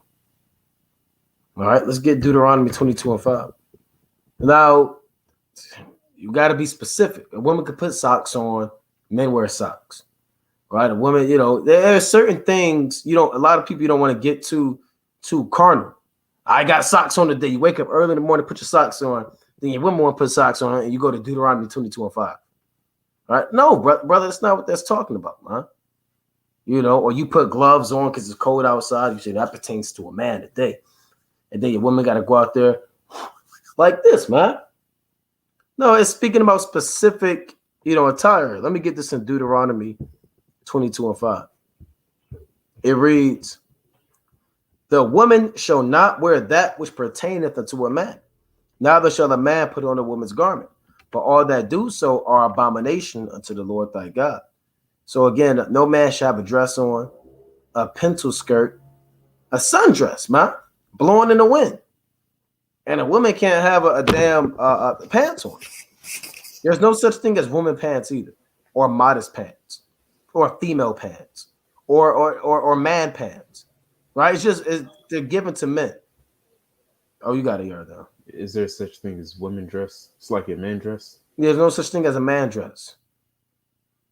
So there's no such thing as women pants. I mean, that's absolute madness. Now they make dresses for men, but if you go to or section 5 of a store and they say, okay, we have men dresses, is that legitimate? Right? No, those are dresses for women. All that transvestite spirit, or we switching it up tonight. We rope and you putting your women clothes on, her undergarments, she putting yours on, and y'all damn creeping out, man. That's off, man. You have to have some honor about yourself, man. Walking around with a dress on, man. You have something y'all done? I'm you and you me tonight with your rib. Now kind of acting macho, and now you're doing this. What do you want for dinner, babe? Yeah, that's completely backwards. You have some, Araya? Nah, that's plain. All right. Let's see. It's still like it. Not to say you can't, cook for your ribs sometimes, but just so you Israel, always got. Yep. Just so Israel don't, run away with that. Yep, yep. That's right. Always got to qualify and clarify. Okay, from Azariah. Can someone who just came into this eat the unleavened bread? Salaki, but not the meal. If brother want to handle that, now that I get in there. I mean, I'll pour a precept. I got a precept. All right. Let me get the This let me get 1 Corinthians.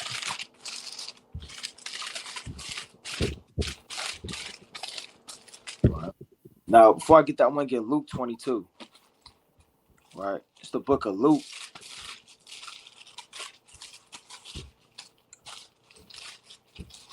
Chapter 22 and verse number 1. Now the feast of unleavened bread drew nigh, which is called the Passover. So the bread, eating it all throughout the week isn't just, okay, we got through the hard part. We got through Passover. Now we can just do whatever we want during the week. No, that bread still represents purging out. It still represents Yahawashi. It still represents getting rid of that sin and that iniquity. Somebody eating of that doesn't know what's going on, it would be folly, it would be foolishness.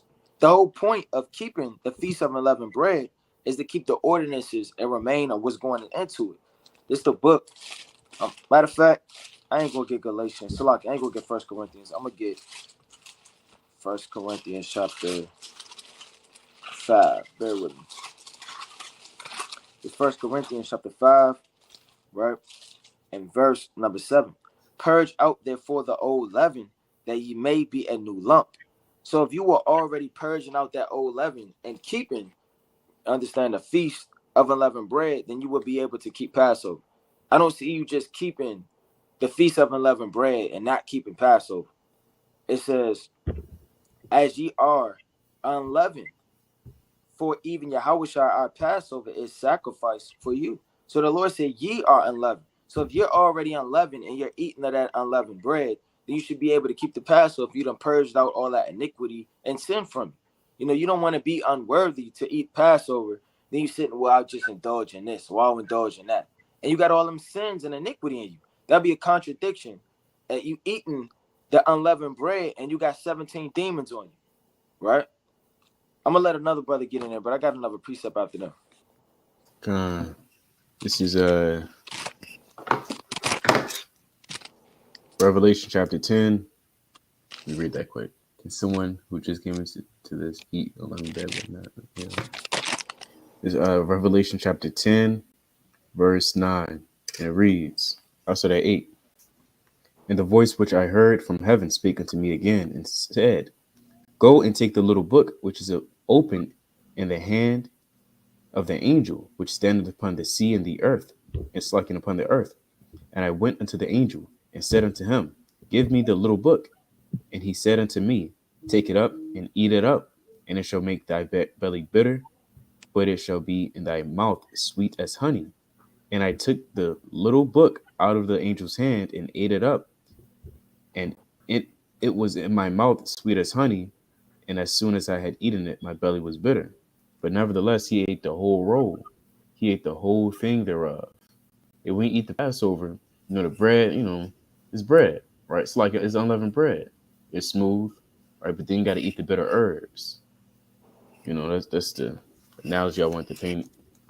So the same way that John and our forefathers and the prophets, they ate the sweet with the bitter, So you got to do the same thing for the Passover.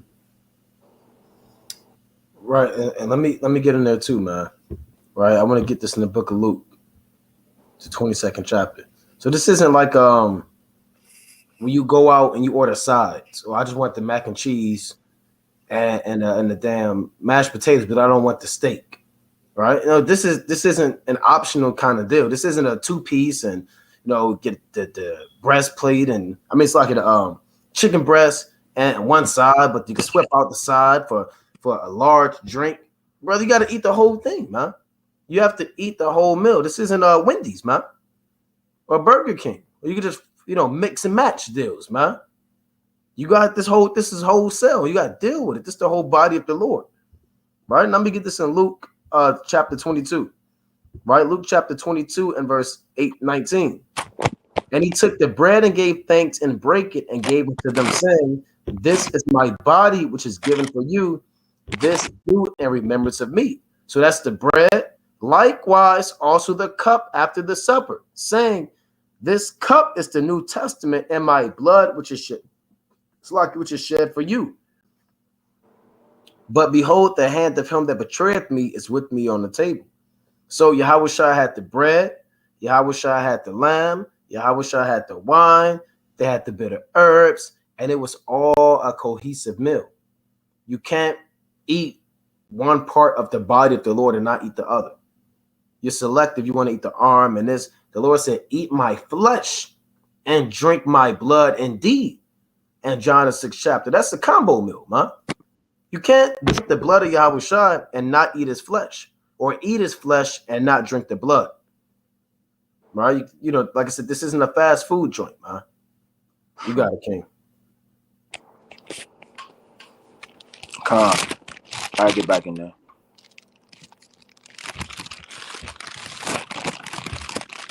All right, it's the book of Galatians, chapter 5 and verse 9. It says, "A little leaven leaveneth the whole lump." So if you got a little sin and iniquity in you, that's going to leaven up that whole lump. That'll be a contradiction and blasphemous, man, to be eating the unleavened bread and you got all that sin in you, man. And so I'm going to skip out on the Passover because I don't want the greater condemnation. But then less than 24 hours, you sitting up there and you scheming and you looking at all the unleavened bread. You know, you have to understand each part and portion of this meal has a spirit, man.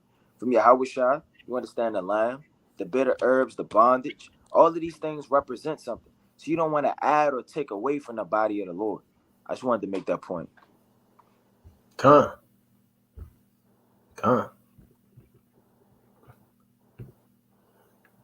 From Brigitte. Is there a good and bad lust? The Most High lust over Israel, right? No, the Most High doesn't lust over Israel, right? There's no account of the Most High lusting after the nation of Israel. The Most High has no need to lust, right?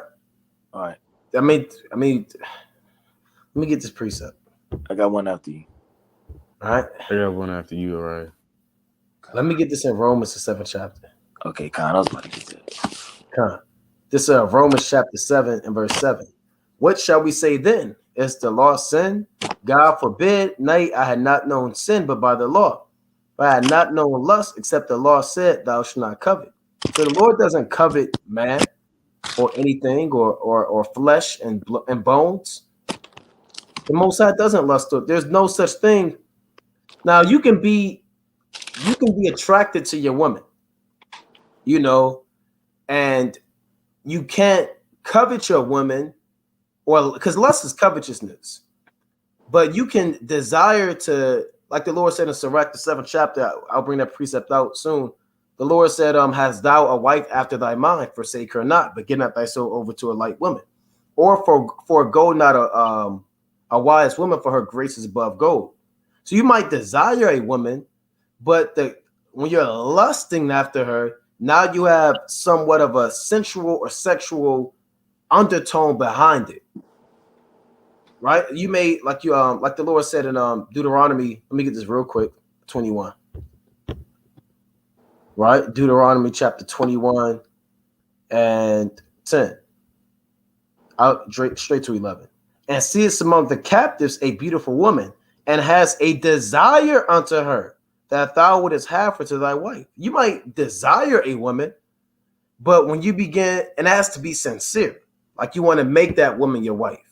When you begin to lust over a woman, you don't have that exact same sincere spirit. You want to use her to get your rocks off, to manipulate her, to freak off.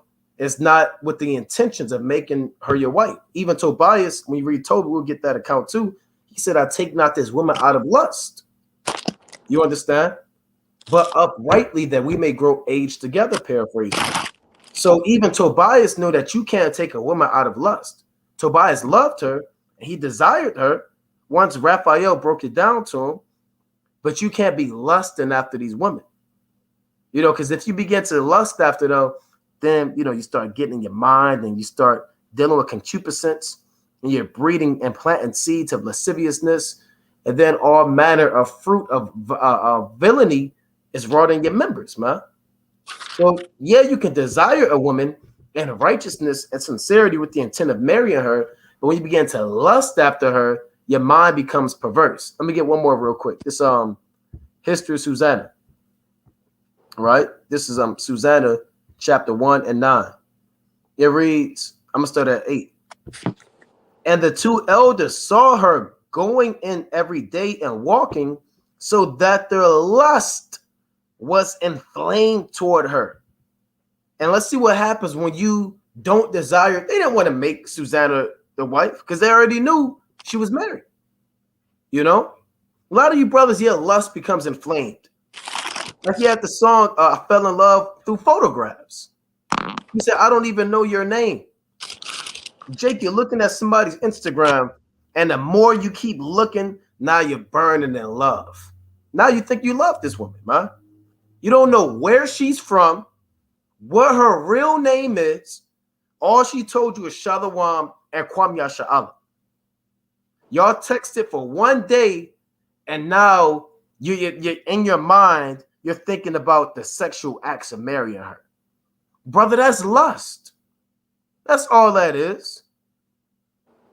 So let's see the consequence of lust. And they perverted their own mind and turned away their eyes, that they might not look unto heaven, nor remember just judgments. And albeit they both were wounded with her love, yet there's not one show another his grief. So 1 minute the Lord says they were lusting, then it says they were wounded with her love. Because in their mind, Jake, you don't understand love, right? You throw that word love in there when you really meant lust. All right, you're looking at this woman, you've been talking for a week. I love you, right? I love you, baby. You my woman. Yeah, you caking on the phone. That's what we call it, caking, right? You caking on the phone. You on your stomach like this, twirling the damn cord, man. Your feet up in the air, kicking back and forth. Yeah, it's my what's your favorite this and that, right? Say it. I can't hear you. Say it again. You know, damn freaking off on the phone, man. That's lust, right? What would you do if you was here? Right? The Lord isn't dealing with that, man. That's about as carnal as you can be. Now, these men in History Susanna, they were inflamed with lust, which means they were moving in an insincere spirit, coveting another man's wife. And even if a woman isn't married, you should not be lusting after her. You should only desire her to take her uprightly, to build her up as the daughter of Zion. And know the Most High does not lust after Israel at all. You got it, King. Con. This 1 Corinthians chapter 10 and verse 6.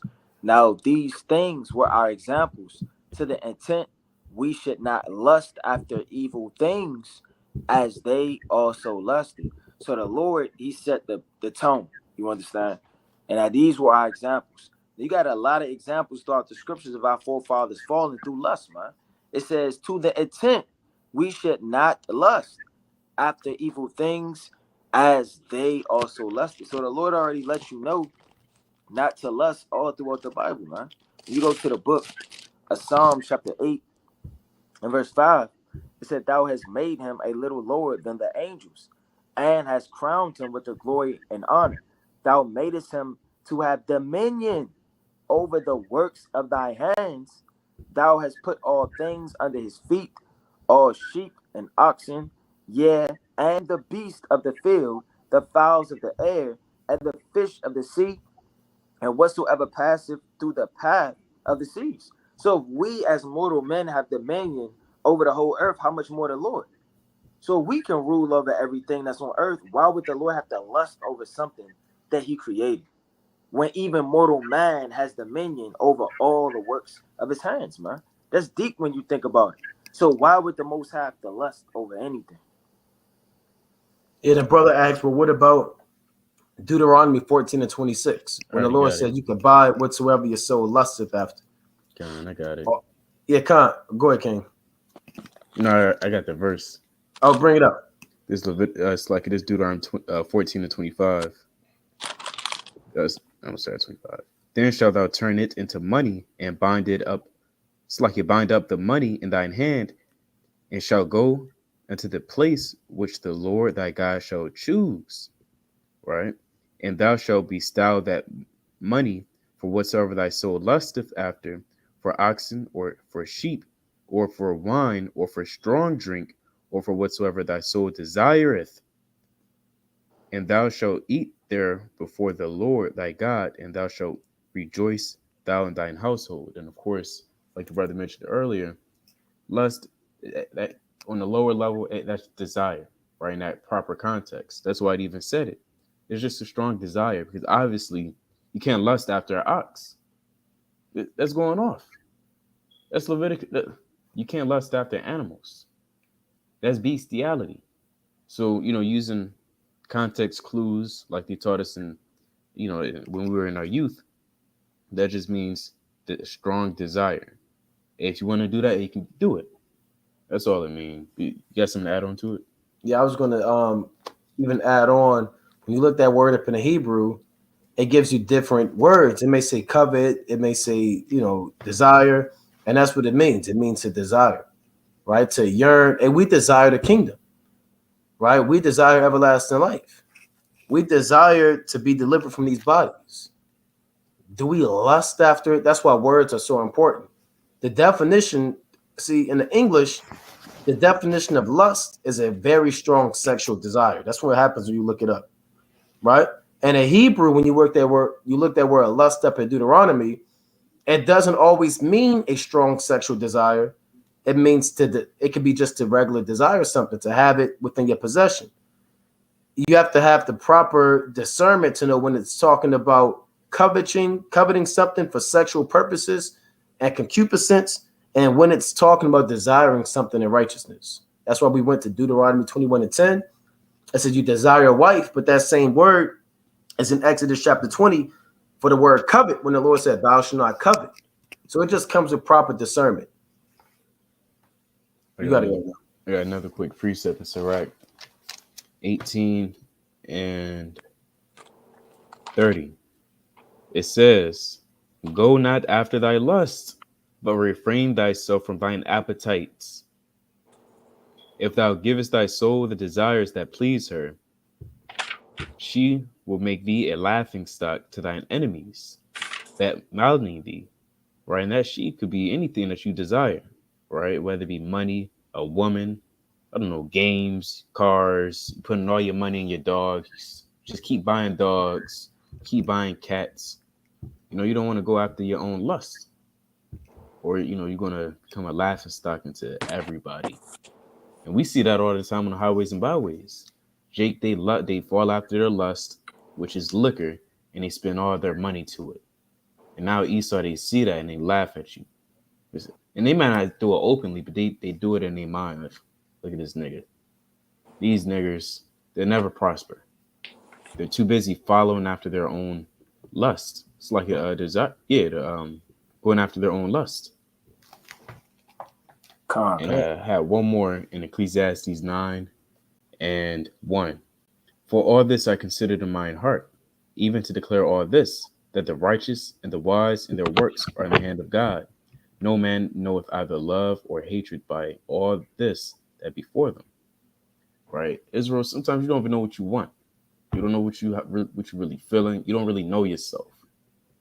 So for you to be lusting over something, you got to be real, based in the spirit, or really out the spirit. And let me get this quick precept. It's the book of Romans chapter 8 and verse 19. Right? And this is another word for desire, man. It says, for the earnest expectation of the creature. We yearn for righteousness. We yearn to not be in these damn corruptible bodies. Right? We desire the kingdom, like the brother said. Said, for the earnest expectation of the creature waited for the manifestation of the Son of God. So we wait, we yearn, we desire. These are all terms around that word, but it's not in that sexual notion and that wicked use of how the world uses it, man. Yeah, we, like I say in the law, lust, whatever thy soul lusteth after, whatever thy soul desires, man. Right? The same way you may yearn for something, in the commandments and the law, right? You may desire something, you may heavily want something, right? All of that's just a change up of wordplay, but in the same spirit. Huh? That's right. Same brother, and I'm not sure if that's a brother or sister. Is it a sin to go to clubs and bars? I got a precept. Right? Let's go to the book of Psalms, chapter 1 and verse 1. All right? Psalms 1 and 1. Blessed is the man that walketh not in the counsel of the ungodly, nor standeth in the way of sinners, nor sitteth in the seat of the scornful. But his delight is in the law of the Lord, and in his law doth he meditate day and night. And he shall be like a tree planted by the rivers of water, that bringeth forth his fruit in his season. His leaf also shall not wither, and whatsoever he doeth shall prosper. So the Lord said, you begin to get blessed. We don't deal with the ungodly. What's going on in clubs? I just saw a funeral in a club. Yeah. Freaking off in a dark night in the club, man. They had some brother in the club stuffed, man, with his old jersey on and his ripped jeans, man. What I mean, let's be real. What's going on in the club? I can name 7 things, and lust is one of them. Right? People are drunk, high, women are promiscuous, half naked, men are in there coveting all types of fleshly carnal desires. You got all types of revelry going on, banqueting. That's all that is, man. Let me get this in 1 Peter 4 real quick. Right? Why would a man of the Lord want to be in a club? You know? That doesn't mean you can't, enjoy yourself. You might want to go out to eat to a particular place, but it's a different, you observe the time. You kind of go in there and you kind of eat and you kind of get out of there. But when you go into like a club, like a nightclub, now you're desiring things of the world. Would Yahawashi go to a club and the 12? No, he's not. They may say, okay, well, Yahawashi hang out with publicans and harlots. He wasn't enjoying time and their wickedness. He was reproving them the commandments. So when you go into the club, do you have the sword open, reproving everybody, or are you kicking it, fulfilling your lust? Right? This 1 Peter chapter 4 and verse 3. I'm going to start at 2. That he no longer should live the rest of his time in the flesh to the lust of men, but to the will of God. For the time past of our life may suffice us to have wrought the will of the Gentiles. I mean, we used to live like the Gentiles. Hey, we used to go to clubs, man. We used to do those things because, that's what the Gentiles do. When we walked in lasciviousness, tell me lasciviousness isn't going on in the club. I don't have to give you details. Right? Lasciviousness and sexual, I was going to use a word, wickedness is going on, man. It reads lust. We know that's going on. Men looking at women from around the bar, people spiking, people drink, women cheating on their husband, men trying to take somebody's wife, half naked women with their body out, women with their chest all out, girls dancing, throwing a bottle in the air, sparkling champagne. Just freakiness, man. That's all it is. It reads excess of wine. And people in there getting drunk, man. $2,000 bottles, VIP section on ice. Women in there cleaving to the man with the most money. People pouring shots of Hennessy. I'm gonna buy them a drink.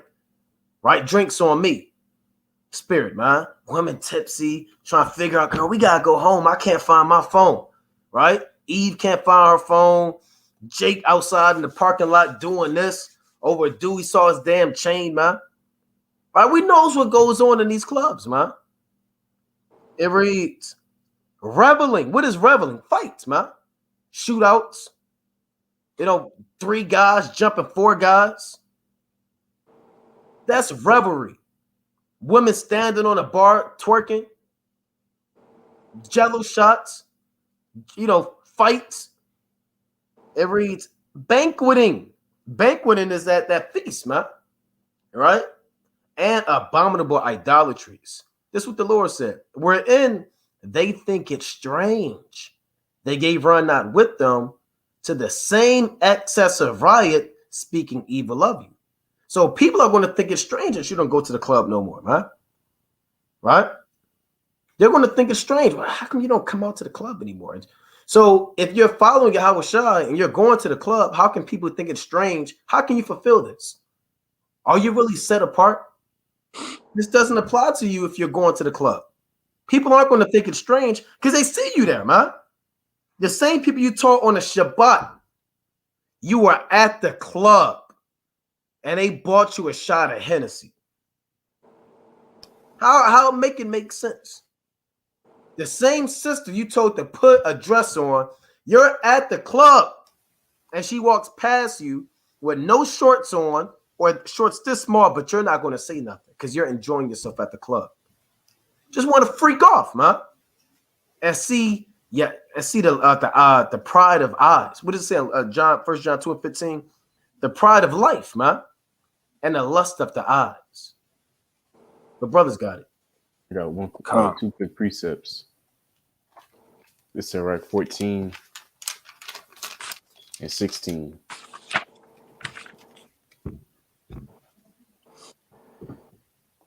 And it reads,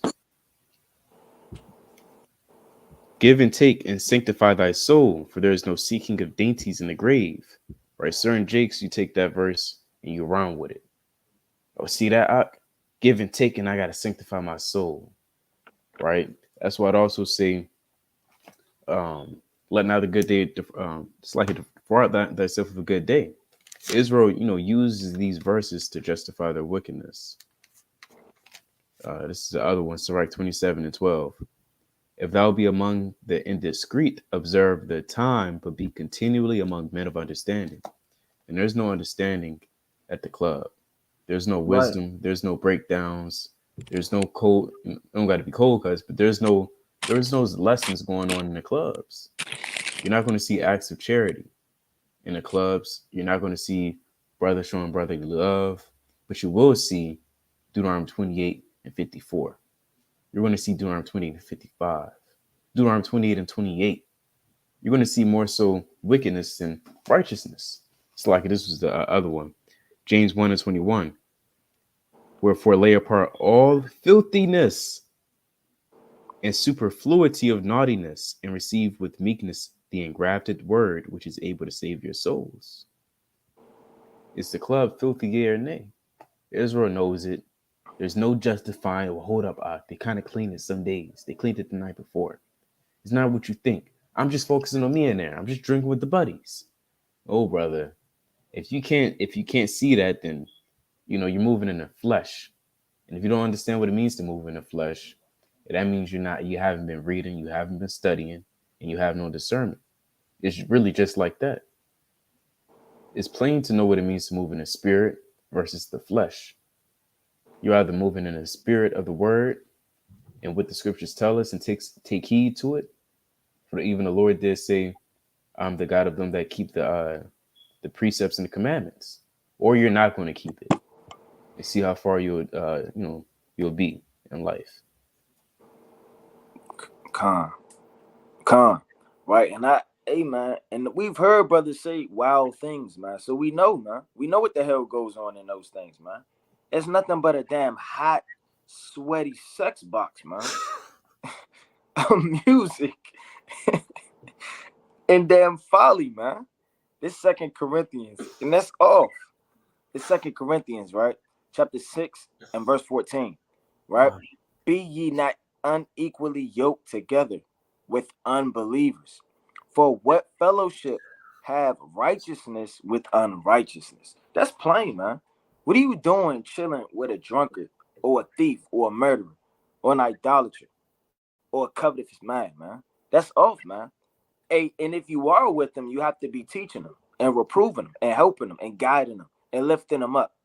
You see us with a murderer, a thief, or somebody, like, hey, we're helping them, man. We're not sitting up there pushing that knife and having him to tuck it in his backpack. We're not sitting up there, he drops something and we trying to, hold somebody's back so the police don't see. We're not involved in that thing, man. It says, and what communion have light with darkness? And what concord, Salakia, have Yahawashi with Baal? Or what part have he that believe with an infidel? And that's plain, man. Verse 17 is the point. Therefore, come out from among them and be ye separate. So the Lord commanded man to be separate from this world. That's what makes our light shine so bright in this darkness, and everybody sees it.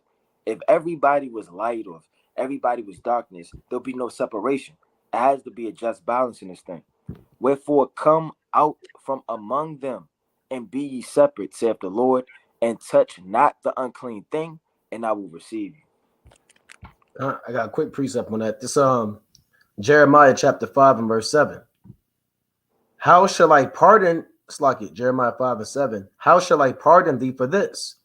Thy children have forsaken me, and sworn by them that are no gods. When I had fed them to the full, then they committed adultery and assembled themselves by troops in the harlots' houses. That's those clubs, man. Jake, you assembled by troops. In some of these clubs, the lines are blocks long, man. Right? Jake, you're rolling in there 10 deep, me and my men. Right? Eve, you and the girls going out, man. I mean, these clubs, man, there's a club. I drive past leaving camp, right? We got camp downtown, headed home on the left side of what is that? Light Street and West Baltimore Street.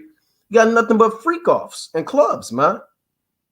I mean, Baltimore Street, they call it the block. It's nothing but damn evil, man. And that's where Jake go. They go to West Baltimore Street and they do what they want to do. I mean, you have prostitutes. You have, this is everywhere, but you have prostitutes, drug distribution. You got damn strip clubs. You got damn sex shops. You got all manner of wickedness, man.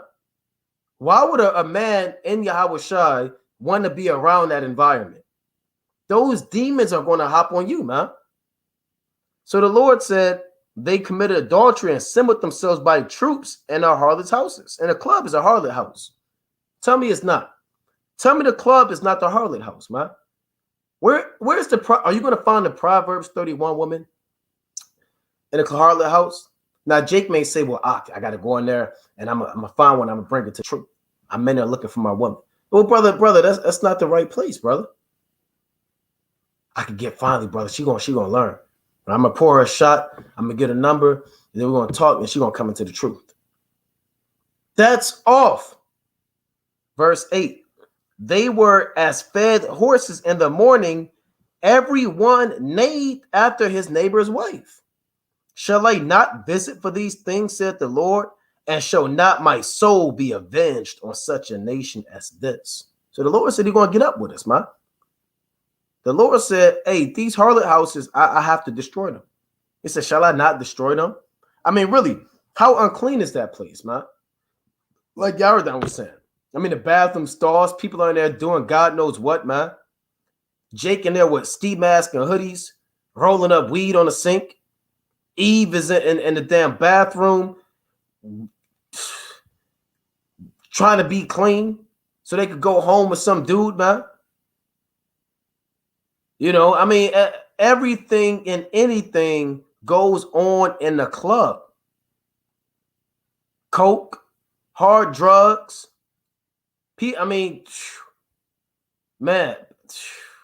Madness. But brothers, God, I want to bring that one quick precept. All right, it's the Book of Wisdom of Solomon, chapter 4 and verse number 10. It says, he pleased God and was beloved of him, so that living among sinners, he was translated. Yes, speedily was he taken away. So the Lord said, when the righteous, they live among sinners, you understand, in all manner of lewdness and witchcraft, he got to get out of there, man. Because what's going to eventually happen?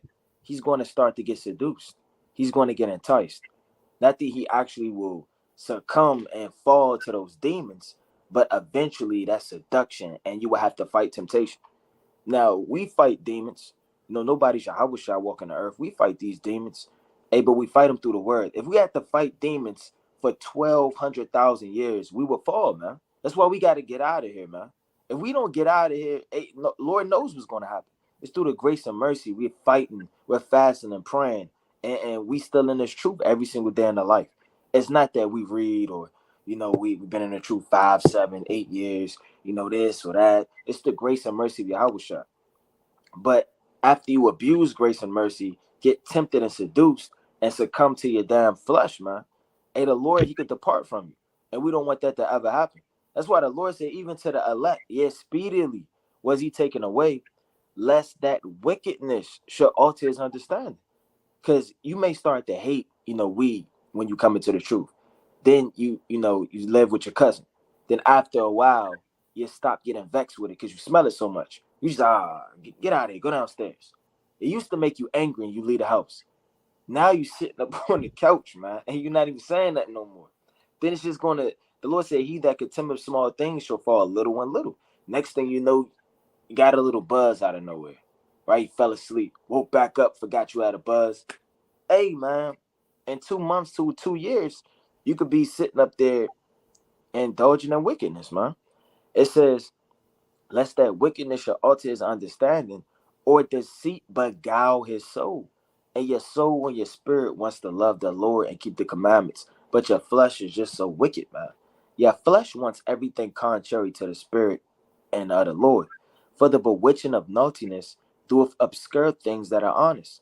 So a lot of people get bewitched, just like the Galatians, man. In Galatians 3 and verse 1, meaning tricked that are mind, lured away, seduced, allured to all of the chiefest desires. And that's how Satan work, man. It could start off with you being vexed. Next thing you know, you have a dream. And in your dream, you're smoking weed. Now you're subconsciously remembering the act and the notion and the feeling. That's how bewitching and naughtiness and seduction works, man. It lures you out, right? It says what? And honest things, and the wandering of concupiscence doeth undermine the simple mind. It said the wandering of concupiscence. You're wandering from house to house, place to place, going to different clubs, your imaginations, right? Your dreams. All of that is going to undermine the simple mind, and it's going to eventually take you out.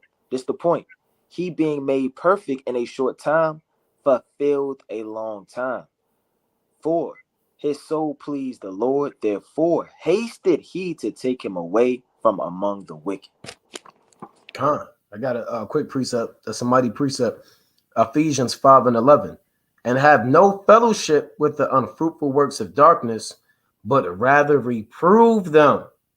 Who's really reproving brothers in these clubs? Or are you just letting sin just walk in front of you and getting into it, man? For it is a shame even to speak of those things which are done of them in secret. You should be ashamed. If you're supposed to be ashamed to speak of the things that they do, how much more being there, seeing the things they do, and even more participating in the things they do. I mean, you should just, why would you even want to be there, man? Hey, I'll feel uneasy in the club. I'm not going to feel comfortable. I'll feel strange, man. Weird. Like a creep, man. If I had to go to, I'll be itching to get out of there, man. And if you in the spirit, you'll be itching to get out of there, man. Because we love the light, man. Last time I checked, only roaches and rats like the dark, man. But the men of the Lord, we like light. We're not looking for the club. We're looking for the new moon. Right? We're looking forward to the Passover. We just can't stop talking about the Passover. We're not talking about club damn thigh, man. Club hips. Right? We're not going to club hips and lips, man. You know, we're keeping it through the spirit and power and grace of Yahawashi. We will abstain from evil if it be the will of the Lord. Now, that's what the Lord said. Let me get this as well. 1 Thessalonians 5 and 22. Abstain from all appearance of evil. That's plain. Not evil within itself, just the appearance of it being evil. You could say, well, I was at the club and I was just cooling. I was just, relax. I needed to unwind. But if it appears evil, the Lord said, abstain from it. You may say, well, that's your perception of evil. Well, brother, these men in there are evil because they're breaking the commandments. So if you're in there, you're going to be caught up and judged amongst the multitude.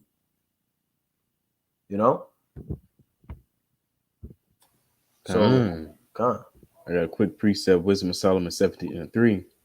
For while they supposed to lie hid in their secret sins, they were scattered under a dark veil of forgetfulness, being horribly astonished and troubled with strange apparitions. You made me think about that.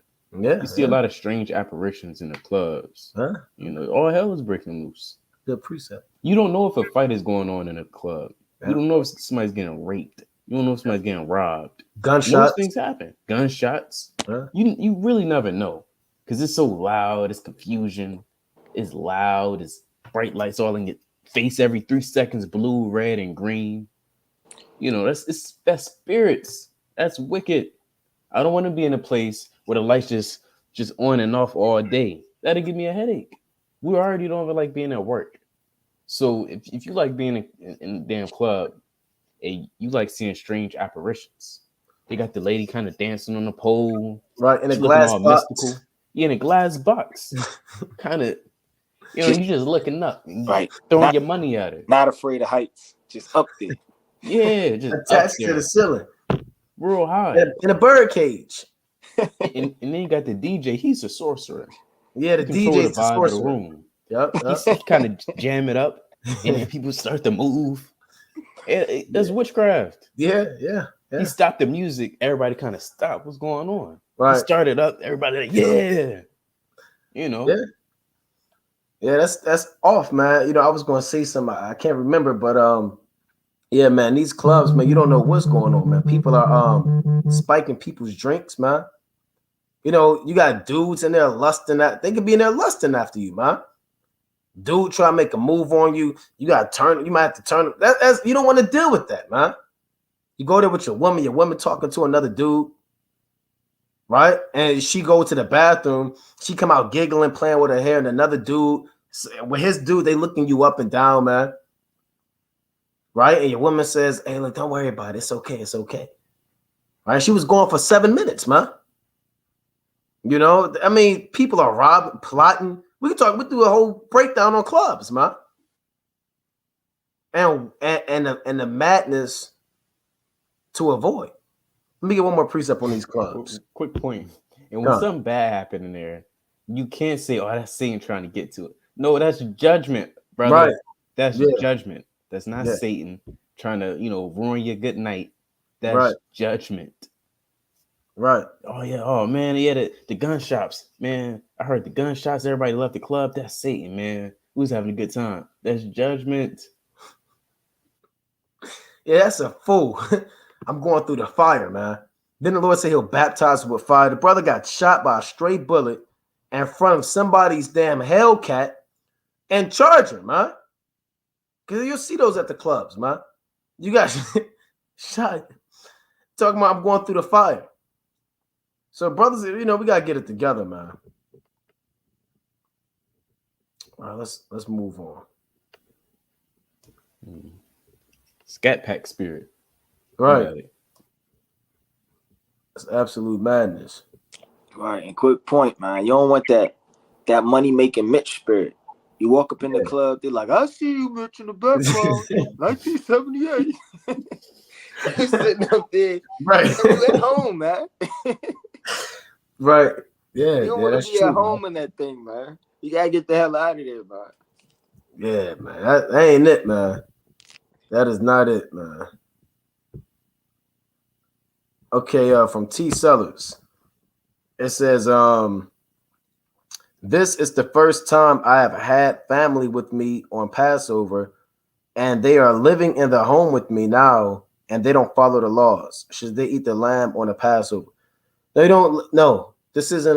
The Passover is not like Taco Tuesday, or you take your family out the basket. What's that bed? Red Robin, man. When you was in the world, you was a kid, man. And anybody can go to Red Robin or Jake. You after graduation, you go to the Golden Corral.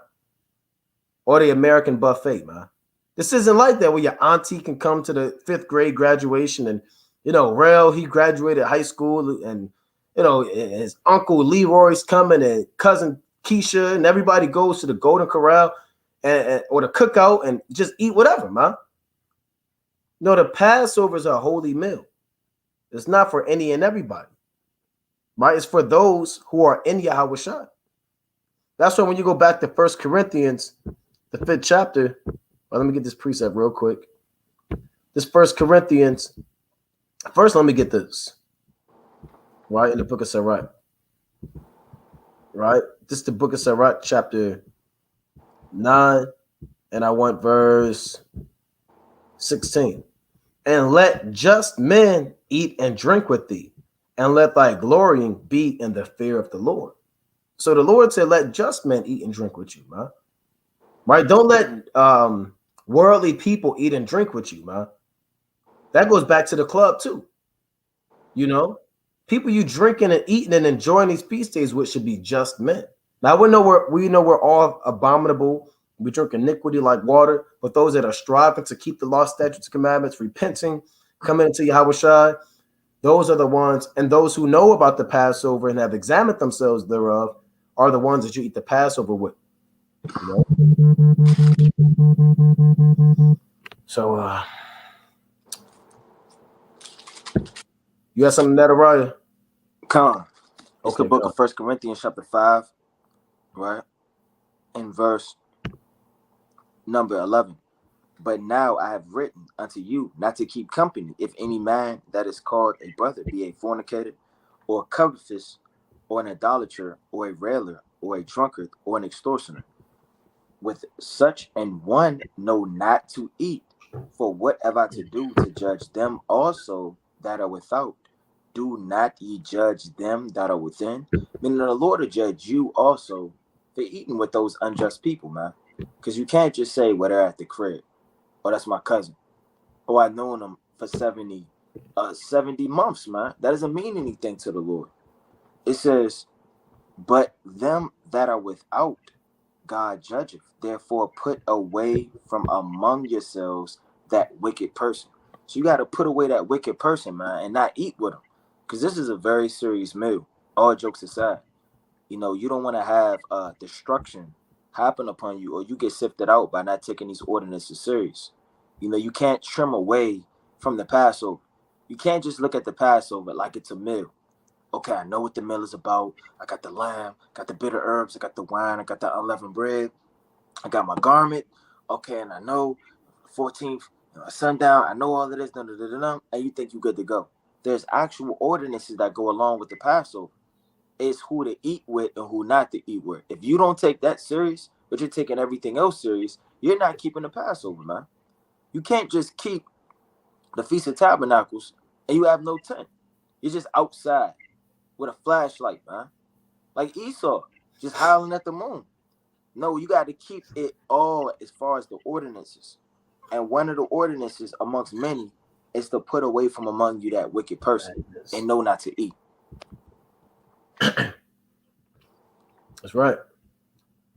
All right. So we want to try to tackle these questions pertaining to Passover. And the other questions that don't pertain to Passover, we'll get right back into them. All right, Brother Azariah. All right, like I said, we're going to deal with the questions that pertain to the Passover, and any other questions, we'll tackle those afterwards. Shalom, Kings. If a sister is unclean during the high holy days or whenever, does she wear gloves or sitting on towels and quotes help? Now, let me bring this out. All right, let's go to the book of Leviticus, the 15th chapter.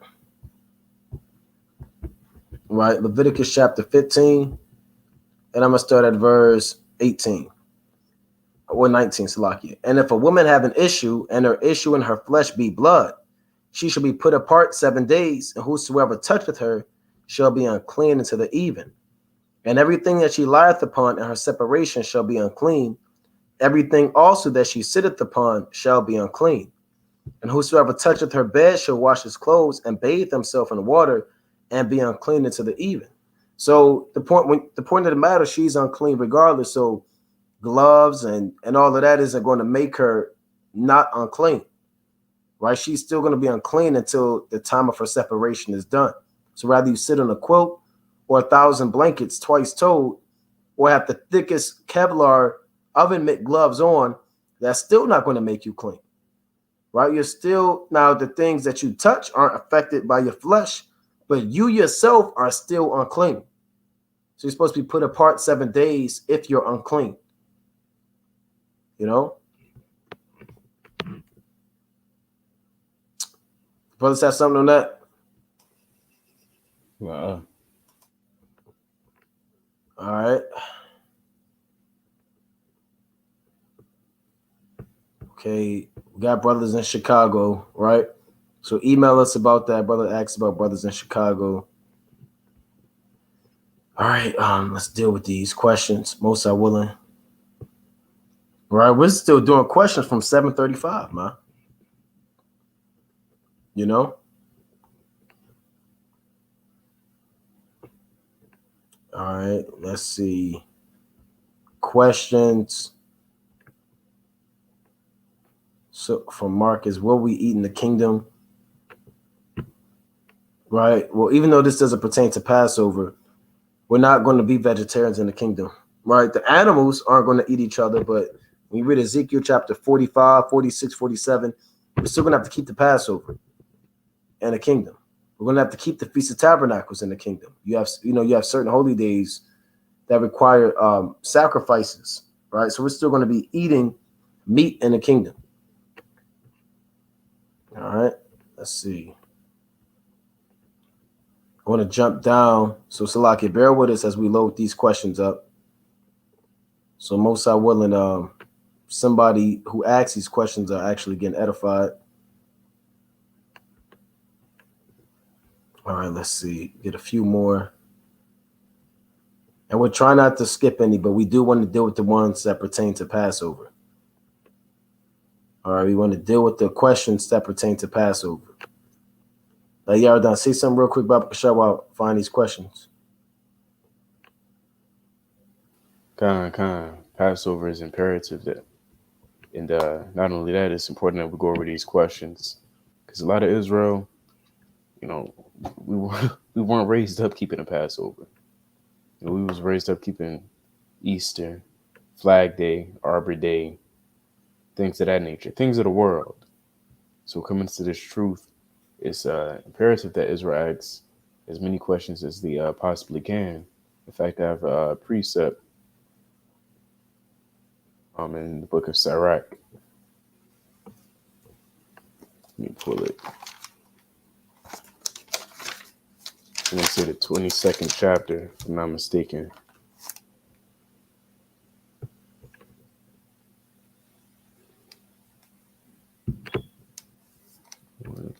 Bear with me. We got a question up here too. It says, through bashfulness shall a man overthrow his own soul, if I'm not mistaken. Right. Yep, it's right, the 20th chapter, I believe. So Aaron, Israel, there's a doctrine going around that Passover and unleavened feast are two different feasts. Can you break that down for me, Ak? So the unleavened bread, the Feast of Unleavened Bread runs 7 days. Your first day of the Feast of Unleavened Bread is the Passover, right? And we've covered that when we did the lunar Sabbath breakdown, right? This Leviticus chapter 23 and 15. It's like a 23 and 5. And the 14th day of the first month at even is the Lord's Passover. So your day begins at even. So if it's the 14th day of the first month at even, that would be your 15th day. That's when your Passover is.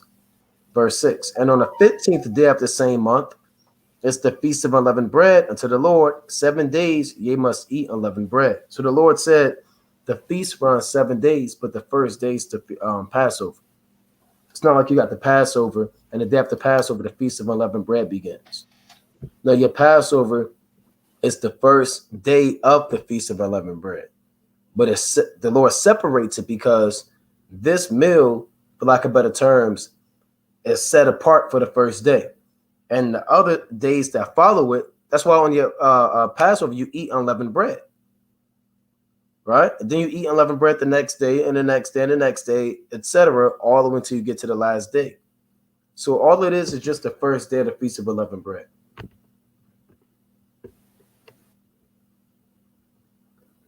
Okay.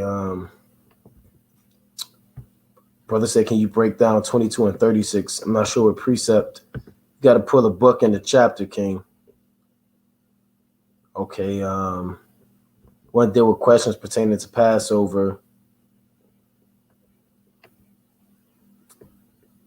What are some tips from Zeke Armstrong to celebrate Passover? Oh, you can't keep Passover. We went into this with people who not in the truth, right? That's a meal you eating solo, right? And they're gonna be upset and they're gonna smell the lamb, but hey, look, it is what it is. John, where can I find the Shalom, King? Where can I find the feast day calendar? I thought Passover was on the 13th at sundown. And does the brothers in Orlando hold camp through the week? Yeah, so the feast day calendar is posted on the Instagram. Right? If you go on our WFI Instagram, which is Watchman for Israel, you should see the High Holy Day calendar posted on there. Yes, the brothers in Orlando, I believe they're even live right now. They're doing the WFI overtime camp. So if you go on WFI Orlando, you may go on the comment board, or you may just simply email us at watchmanforisrael77@gmail.com. We can hook you up with the brothers in Orlando to let you know time and locations. Trevor Moore, can y'all put up that list of 11 agents again? Yeah, we could do that. Let me see. You got that list, Yardan? I believe we had it in the group chat earlier. Let me see if I can find it. So bear with us. So here's a list. I'll just show my phone. Oh, you got it, Yardan. Right? Leaven, baking powder, baking soda and yeast, cream of tartar, sodium bicarbonate, sodium pyrophosphate, sodium acid pyrophosphate, sodium aluminum phosphate, monocalcium, calcium phosphate, vinegar, acetic acid, ammonium bicarbonate, calcium biphosphate, primary calcium phosphate, ammonium hydrogen carbonate. So you want to look out for those different things when it comes to the Passover. Now, also, things, we have a list of items that may contain leaven, and we'll post this all on Instagram. So what we got? All right, we got crackers. Even, you want to look out for some bottled waters. Baked goods like pancakes, bread, pastries, waffles, cookies, snacks, and cakes. Certain salad dressings, even certain meats. You literally want to check everything. Packaged cheeses, pre-sliced or shredded. Pre-packaged meals, including cooked, prepped entrees, sauces, and seasonings. Believe it or not, certain seasonings have yeast and leaven in it. Beer, of course, beer, right? No beer. Certain wine. You want to be careful with your wine. Certain strong drink during that feast. You literally don't want to take a chance. Check everything. There was one time I bought some dried fruit. Then I bought it the next day and they infused it with grape juice. The very next day it was a new version of it and they added ingredients to it. So you want to check consistently, because you may say, well, I get it all the time. But this devil, the more we're waking up and coming back to the Most High, the more they're inclined to put more sin in the food, man, especially around this time. Right? This may be the season of putting everything with leaven in it. So you definitely want to triple check everything. Yeah. They literally put things in overnight. Yep. Don't think Psalms 83 is done away with either. It's not just that happened back then. It was not happening no more. It's happening right now. Right? Beer and alcoholic beverages are to be looked out for. Canned goods. Right? They even said certain medicines. So check everything. We'll post that and the list that Yardan showed on the Instagram, so most of our brothers are able to see that. From King Trey. Am I not worthy to eat Passover if my household is out of order? My rib hates when I read. Doesn't want to hear the word. Well, brother, if let me get this precept. Unless you want to get something yard done. I got one after you. I gotta get it.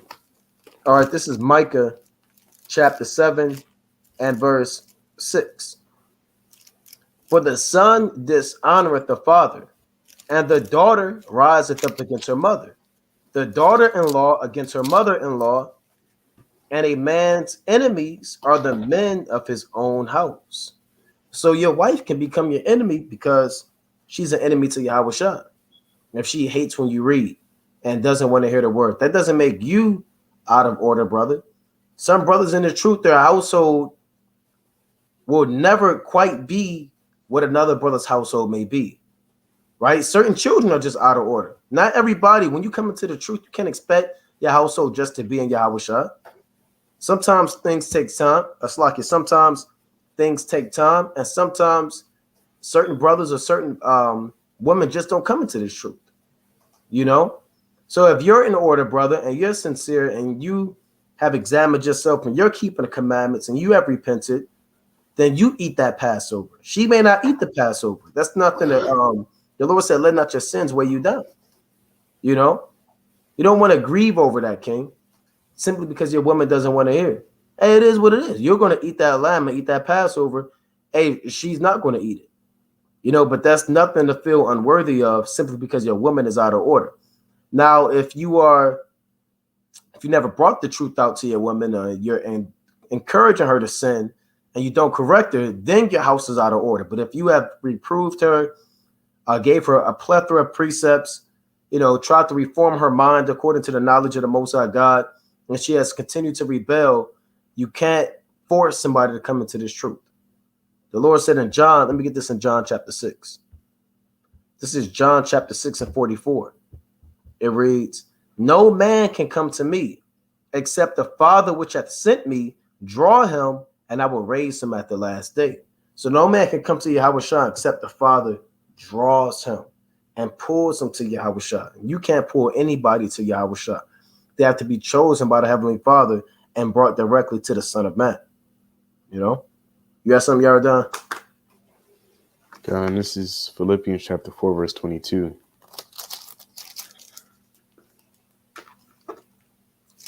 It's like, yeah. No, it's like Philippians chapter 2, verse 12.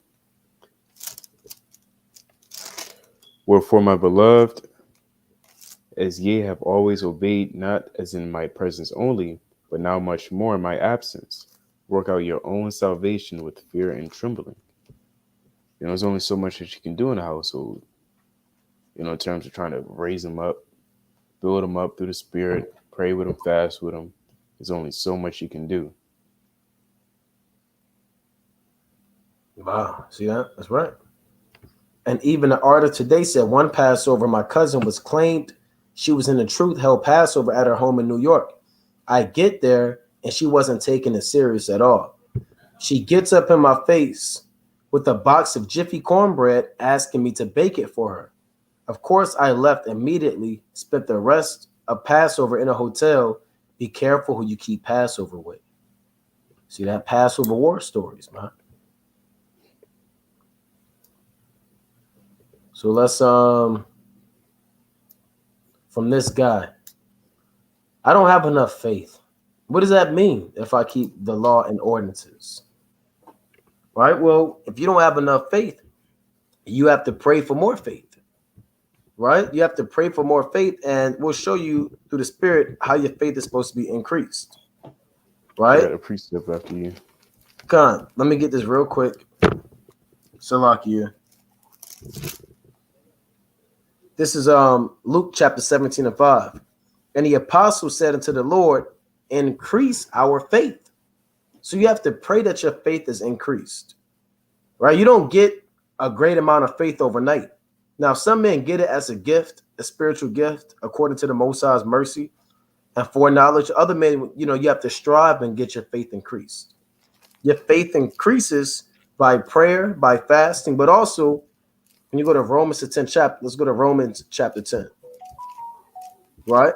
Now I know we said Passover related questions, but this is something that's imperative to everybody. Romans chapter 10 and verse 17.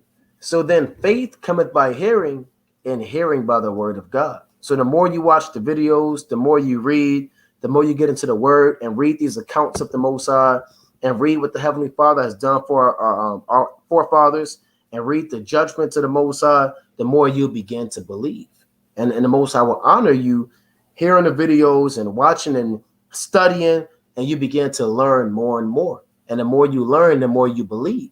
It's like if somebody's trying to sell you a car, right? If you only take 3 seconds to hear what they have to say, why would you believe that that car is the car of your dreams or the car that you want?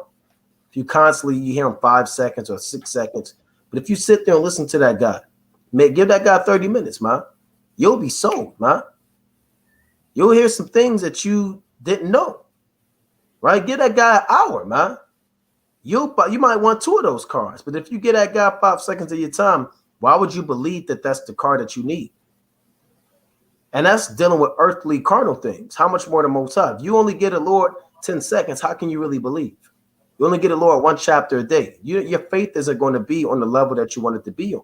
You get a Most High hours and hours, then guess what? You're going to believe, not want to believe, but you're going to believe in the Most High longer and longer and be more persuaded and inclined to this knowledge as being the knowledge of the Most High. Right? You got it, Yardano. You got a precept. This is Romans chapter 14, verse 23. And he that doubteth is damned if he eat, because he eateth not of faith, for whatsoever is not of faith is sin. And when you lack faith, that means you bring more room in for doubt, right? Which is of course sin. You don't want to doubt on the Lord after knowing all the things that he's done for you, after you thanked him for all the things that he's done for you. Now, at this very particular moment, when things may seem gray, you start to doubt. You never want to move in that spirit. And as the brother was bringing out, that's why we have the scriptures. Like it says in Romans 15:4, things written aforetime written out for our learning and understanding today, that we may have patience and hope, paraphrasing. For an example, when you read in, I believe, Numbers, the 13th chapter, you read about the 12 spies. And what did they do when they came back, giving out report to Moses? Even an evil report.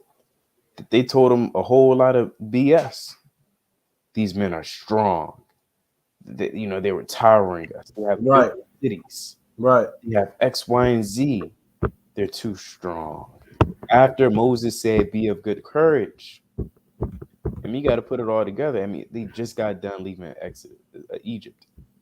They just got done acknowledging all the plagues that happened to Egypt, and yet they still lacked faith. So even that, for Israel, that's a lesson for you, that you have to always have that faith and courage and believe in the Heavenly Father. This is Matthew chapter 17, verse 20. And Yahawashi said unto them, because of your unbelief, for verily I say unto you, if ye have faith as a grain of mustard seed, ye shall say unto this mountain, remove hence to yonder place, and it shall remove, and nothing shall be impossible unto you. All right, of course, the whole goal to be in this truth is to grow and expound, right? But even a little faith, it'll take you a long way. You got to take that faith and just push with it. You got to keep pushing with it. Certain brothers, they grow up real mighty. Brothers' faith, it grow up, and that's pretty much all they got. But it's still their faith in the Lord. Yeah, and there's really nothing more important in this truth than having faith in the Most High, than believing that this is the truth, than believing that we are the Israelites, man. We don't have any historical documents, genealogies, and records, right? We can't trace our lineage all the way back to the actual 12 sons of Israel by blood on paper. We've never seen the Red Sea split in half. We haven't seen the chariots. We haven't seen these things, man. But we believe it. Why do we believe it? Because it's written. And what gives us the ability to believe? The Most High. Yahawashi, he has created a people unto himself, man, that he has made to believe in him. Right? And with that gift of being in his truth, you can't just take it and come into the truth and stay on the same level of faith. You have to increase in faith. You have to increase in wisdom. And the Lord said in 1 Thessalonians that you increase more and more. Well, let's go to 1 Thessalonians, the 4th chapter. This 1 Thessalonians chapter 4, I'm going to read verse 10. And indeed they do it toward all the brethren which are in all Macedonia.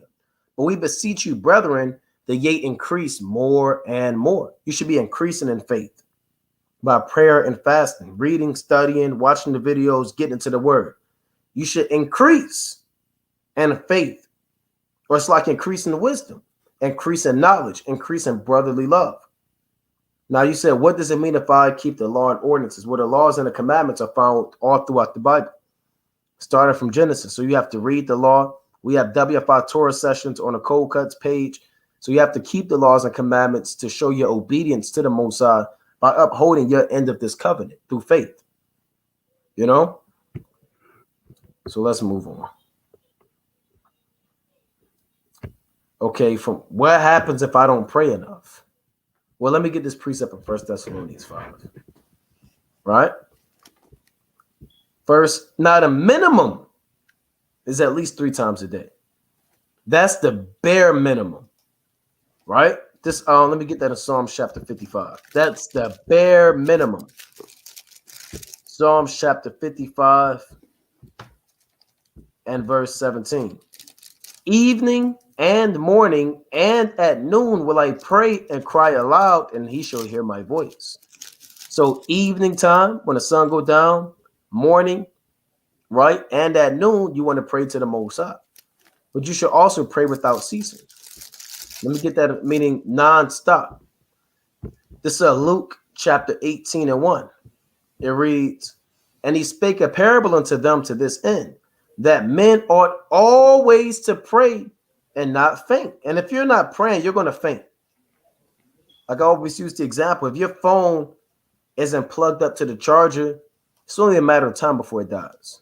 It may be at 100%, but you give it time. Like, give it 2 hours. It's at 75. Give it 4 more hours. It's at 30%. Give it 3 more hours. It's on 1%.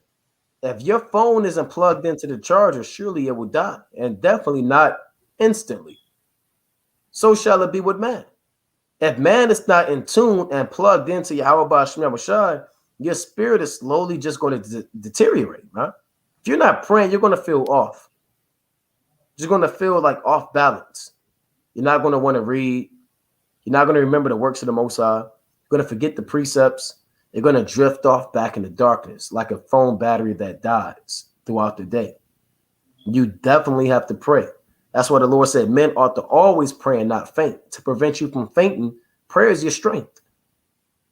Right? When Yahawashi prayed, the angel strengthened him. You pray that the Lord strengthen your spirit, give you more zeal. Right? Ignite a flame in you, man. These are the things that man should be praying for mercy, praying for more grace, that the Lord lead him in a plain path, that the Most High don't give him over to a reprobate mind or to strange doctrines or to do things that are inconvenient. Pray that the Lord give you the spirit to magnify his name. Pray that Yahawashi puts the spirit in you to understand the precepts, to apply them. These are beautiful things that man should be praying for in the last days. Right, let me get one more real quick. This 1 Thessalonians chapter 5 and verse 17. Pray without ceasing. That's plain. So you should be praying constantly. I know certain brothers, they set alarms to remind themselves when to pray. Okay, they'll pray in the morning, right? They may pray around 10 a.m., pray at noon, then they'll pray at 3 p.m., then they pray when the sun goes down, then they'll pray at 10 p.m. So they have these alarms going on their phone, so they are reminded to pray. The so-called white man throws so many distractions in your face to take your mind off balance. He wants to keep you off balance with the Most High. So he'll throw work in your face. And then you got to damn drive. Then you got to pay gas for gas. Then you got to entertain. You got to do all types of madness, man. And you forget about the Most High. You have no time to pray. You have to make time to pray. You have to make time to pray. Stop just damn being a slave to the flesh, man, and be a slave to the spirit in Yahawashi. You were bought with a price. The Lord said, "Be ye not the servants of men." You know, you got a yard done. Khan, that's an excellent point. Gotta be a servant unto the Lord. This is Psalm, the book of Psalm, chapter 141, verse 2. Let's start at verse 1. Lord, I cry unto thee. Make haste unto me. Give ear unto my voice when I cry unto thee. Let my prayer be set forth before thee as incense, and the lifting up of my hands as the evening sacrifice. All right, this is a sacrifice when you pray to the Lord. Let me get a precept in Sirach 34 and 3. Slakia.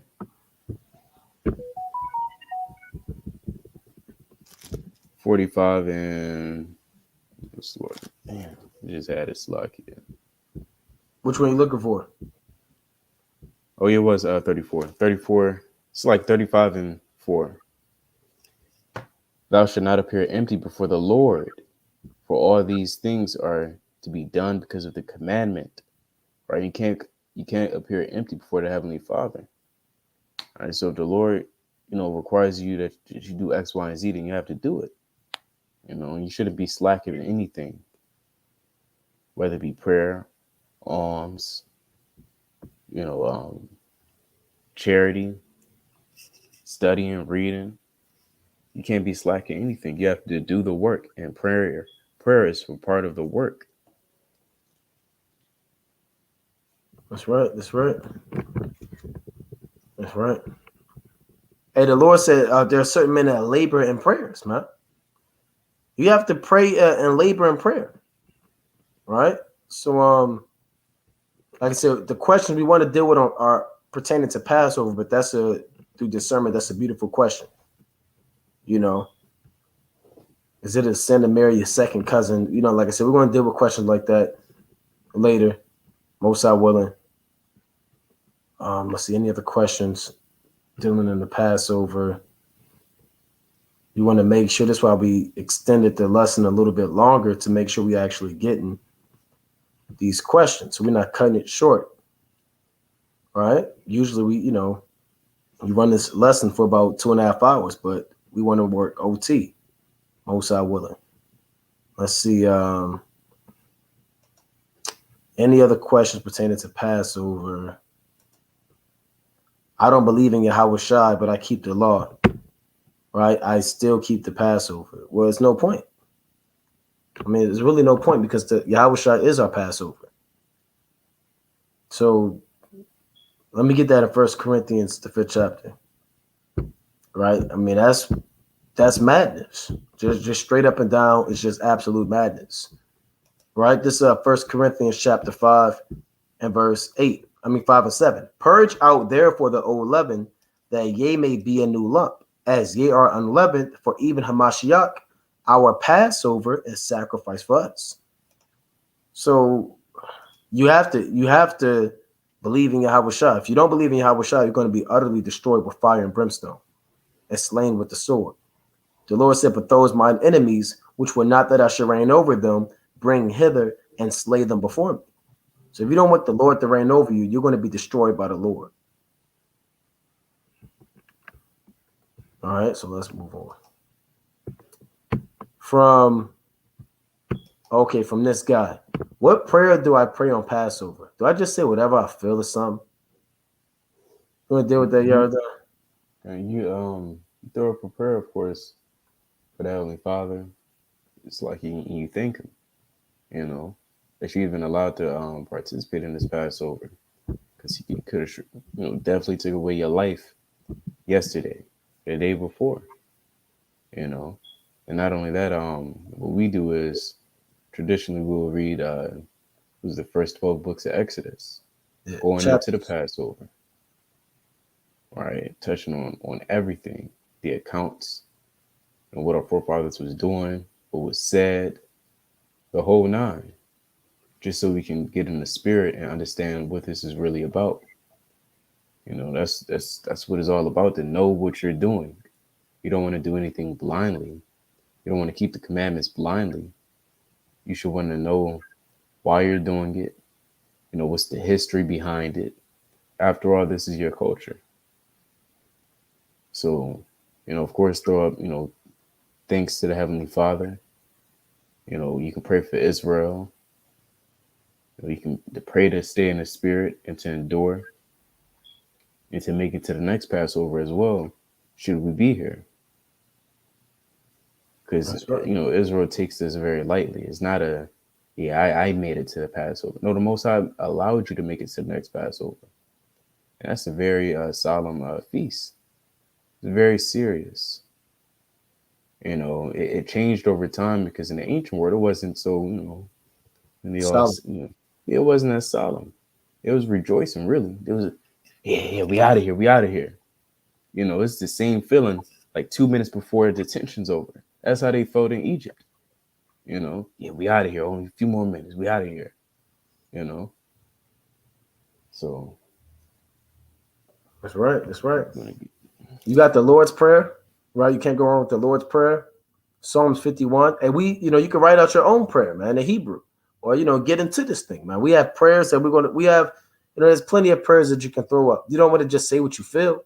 You read Sirach 33 and 4 already? I thought you read that. Let me get this. Right. You got it? Okay. Count the what? It's Sirach 33 and 4. Prepare what to say, and so thou shalt be heard, and bind up instruction, and then make answer. So you want to prepare what to say, man.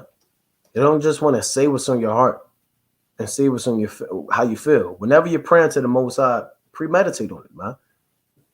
I mean, even in the world, you're at work, you don't just go before your supervisor and just say anything. You kind of think, okay, what do I say? Okay, you want a raise, you want that promotion. You want things from man, and you prepare thoroughly, you understand, and wait to the right time and to ask man for things, maybe a promotion or time off or whatever the case may be. And you know, you sit there, you may write it down and you get into it, man. How much more for your Yahawashi? You do that for your nasty supervisor, right? When you want to really get that paid time off that you don't have. But now for the Most High, you just rush and say any damn thing. You cannot do that to the Heavenly Father, right? You prepare what to say. You meditate on it. You sit there and you think about it, man. They tell you that in the words, you think before you speak. The Most High is not your friend. He's not a buddy or a pal. He's not a man on a block that you can just say anything. He's your king. He's your master, your Lord, your father. So you take your time and you better get it right when you pray before the Most High and not take this thing like you're just, oh yeah, what up? You know, that's off, man. Hey, yo, big guy, you come in like this, man. Did you see what happened at work? The Lord is not dealing with that, man. He's not kicking up, drinking the damn nasty Coors Light with you, man.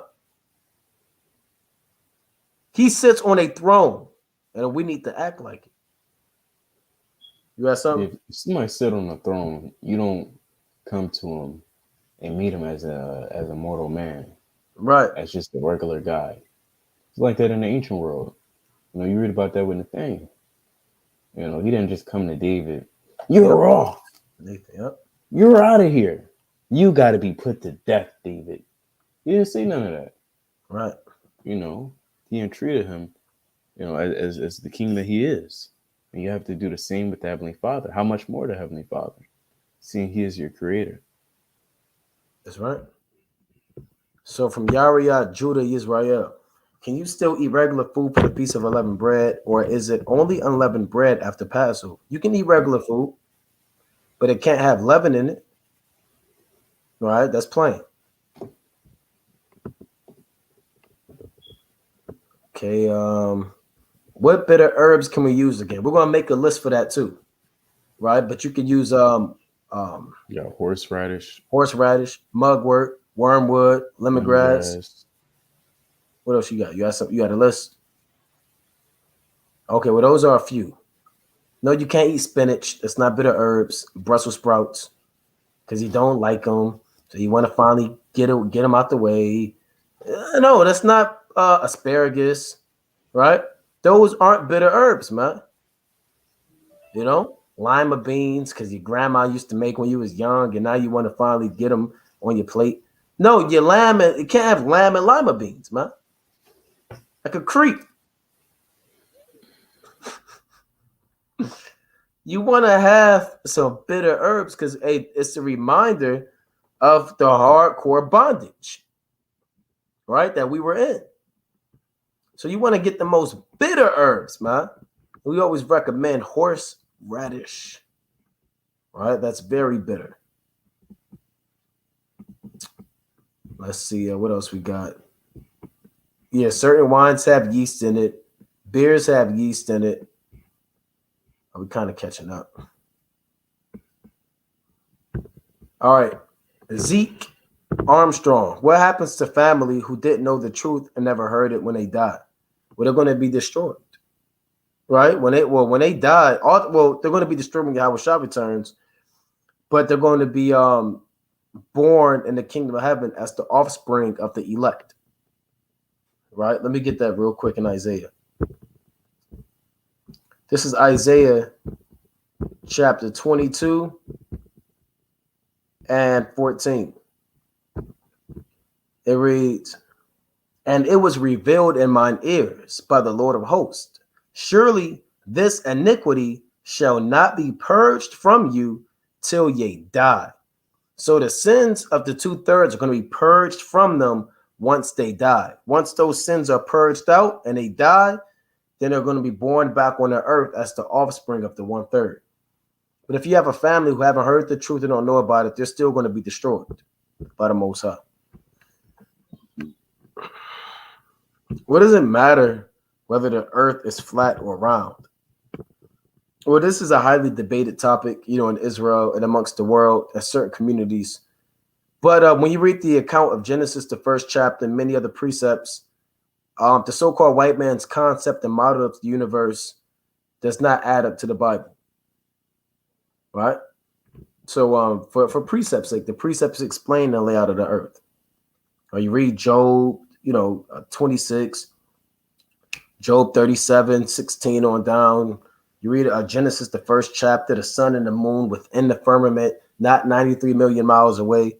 Because the so-called white man's a liar, man. So you just want to have it for truth's sake. Everything matters. It may not be salvation on the line, but it matters for truth's sake. The Lord said in Sirach 5 and 15, "Be not ignorant in anything, in a great matter or a small." All right, Yardan, you got it. Bree C, do we have to put blood on the door for Passover? I think you're on mute. This is 1 Corinthians chapter 5, verse 7.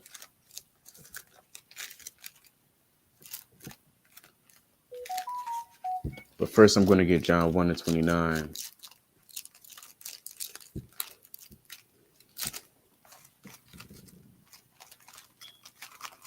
John chapter 129, and it reads,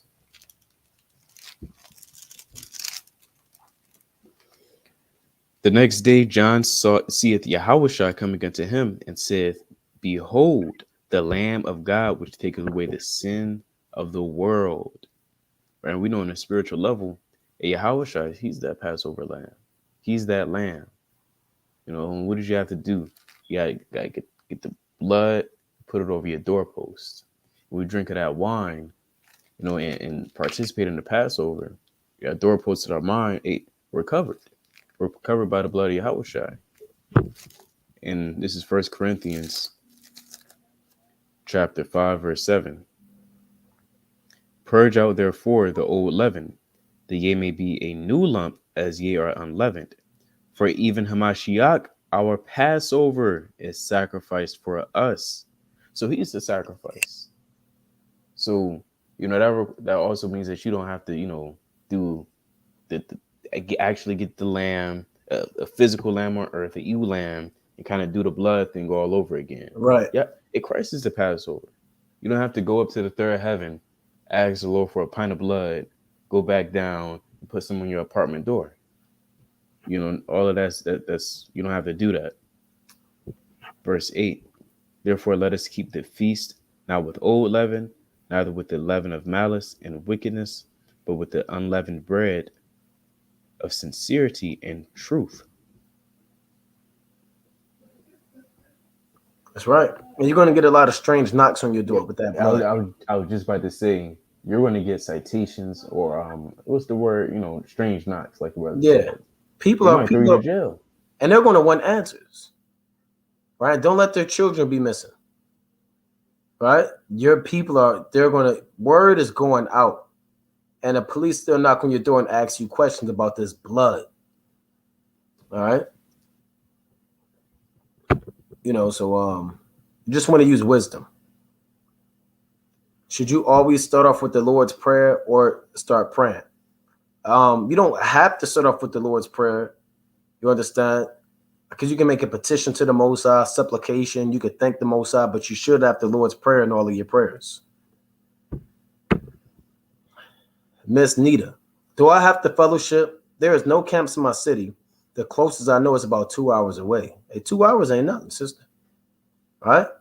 Now, I'm not sure of your transportation situation, but if you have a car, you know, that can run, that can make it, 2 hours is a light thing. You know? Now, if you don't have means to get to that location or whatever the case may be, then, you know, you have no power over that. But if you have the ability and means to do so, by all means, make it happen with like-minded individuals. We're commanded to congregate as a nation, right? Let's get Genesis 49:1. Remember, our forefathers had to travel miles and miles and miles to go to Jerusalem, huh?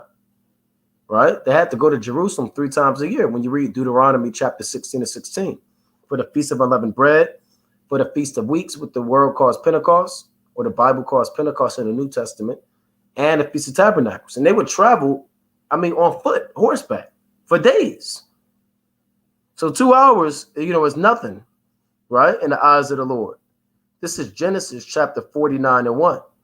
And Jacob called unto his sons and said, gather yourselves together that I may tell you that which shall befall you in the last days. So we have to gather together because we're living in the last days, right? That we may hear what the Heavenly Father has in store for us.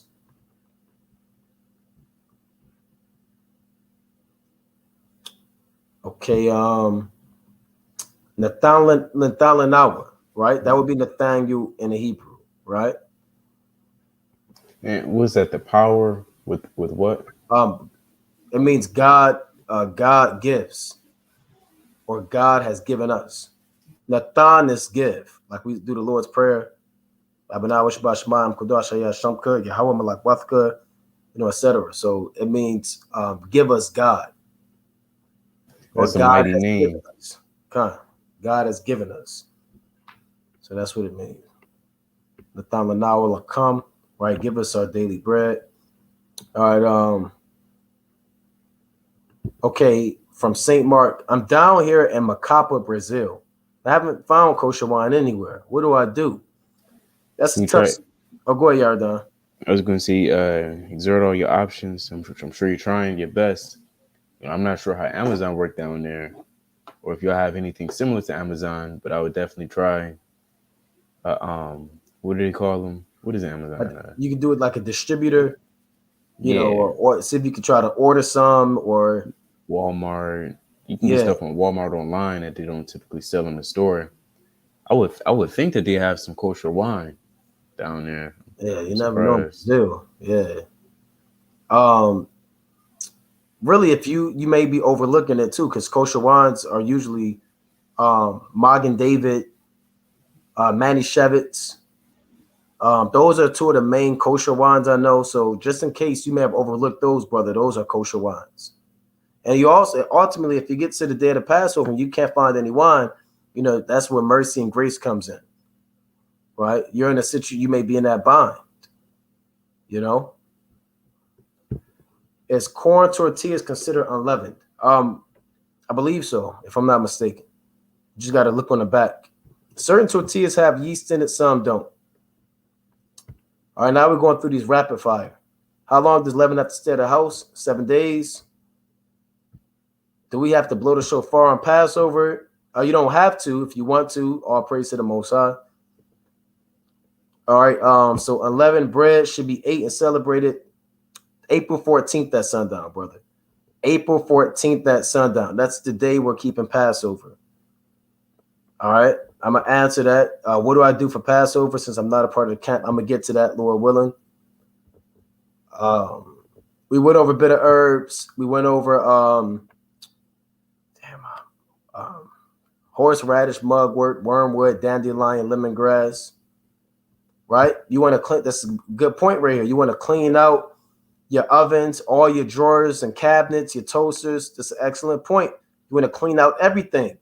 Crumbs with yeast in it, stuff in the couch. You want to thoroughly clean everything. Excellent point. Is it unlawful to buy incense from other nations? No, it's not. Usually that's who got them. Yeah, right? You got to deal with it. I seen brothers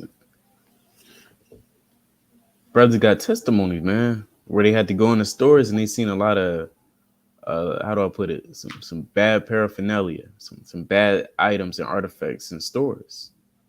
And that's you got to deal with it. That's the curses. Yeah, you got to go to your enemies in one of all things. Deuteronomy 28:48. I wanted to get some incense in this one store. What I happened? seen foul stuff that I shouldn't have seen. Things that are not meant to be uttered. Yeah. You got it. Yeah. Hey, look, man. You gotta deal with it. We in captivity. Right? We're in captivity. We're in bondage because of our transgressions. So the Lord said, therefore shalt thou serve thine enemies, which the Lord shall send against thee in hunger and in thirst and in nakedness and in want of all things, and he shall put a yoke of iron upon thy neck until he hath destroyed thee. Right? In Revelation chapter 12 and 6 on down, the Lord said, we're nourished from the face of the serpent for times and a half a time. Paraphrasing. So we rely on this enemy to sustain us. Okay. Dub the Prince. What bitter herbs should be eaten? Oh, we covered that. How do you properly participate in what WFI have to Passover live? We'll be live for the Passover, not the entire Passover. We'll be live doing the lesson.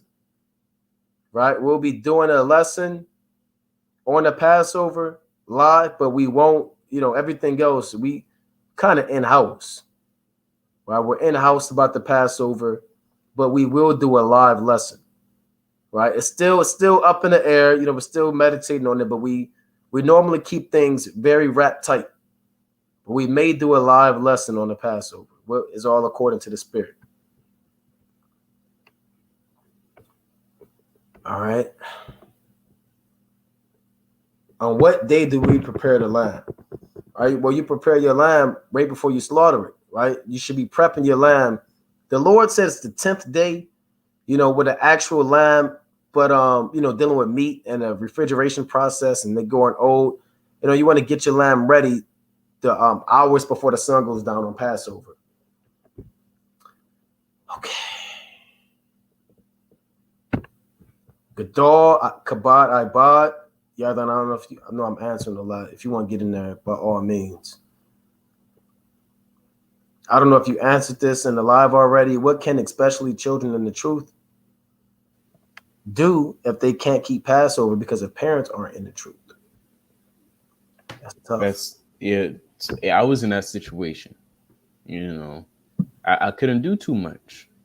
I believe I was in 9th grade. And I didn't really have means to money. Even if I had the chance to ask, they'd say, "What's it for?" Yep. I could say lamb, and they're going to say no. And I think they did say no. Yep. So, I think I just had to deal with it. And I just ate crackers all week. And I couldn't throw out the bread because, again, I'm living with them. So I ate crackers and that was it. Yep.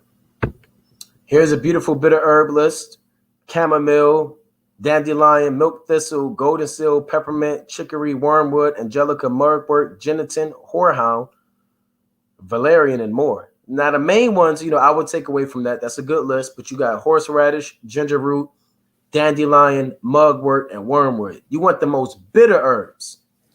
Peppermint is not really bitter. Chamomile is not really bitter. They may label them bitter herbs, but you want that hard, bitter herbs.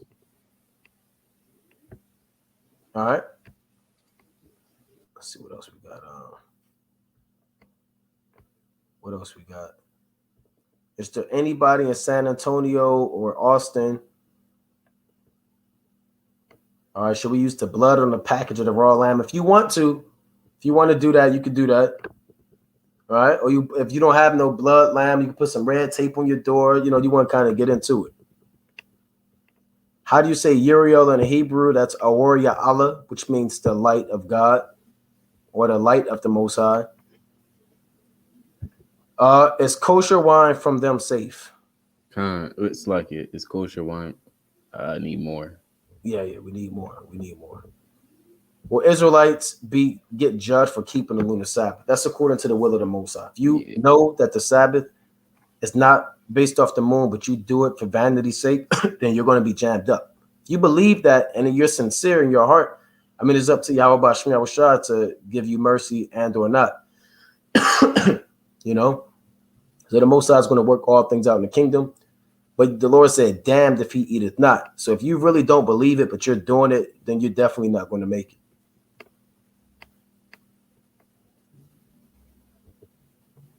All right. We have finally caught up to the questions. Parsley, romaine lettuce.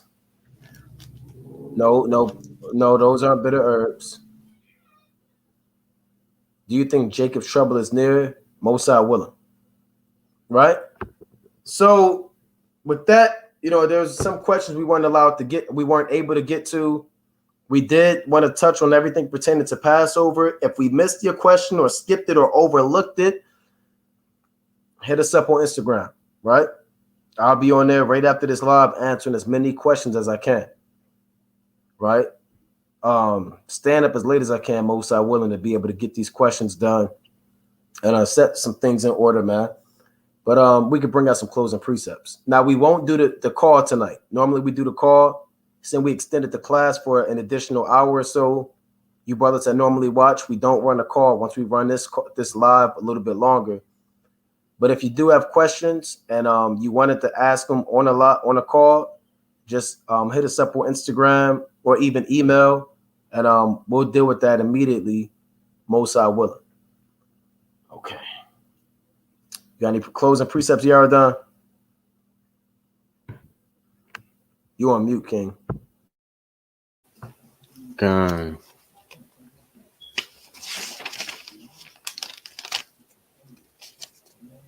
This is Sirach 34:3. Why I keep bringing that? It's like it's Sirach 35:4. I'll start at 1. Classic. He that keepeth the law bringeth offerings enough. He that taketh heed to the commandment offering a peace offering. And it reads, he that requiteth a good turn offereth fine flour, and he that giveth alms sacrificeth praise. To depart from wickedness is a thing pleasing to the Lord, and to forsake unrighteousness is a propitiation. All of this is plain.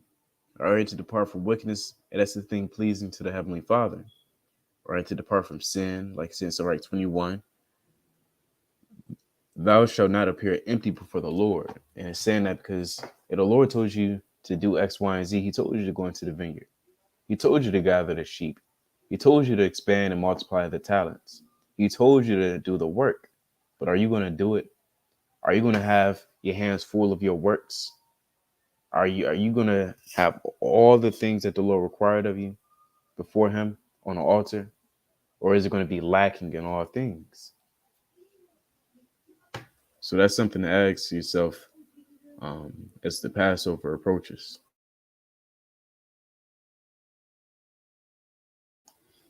You got a king.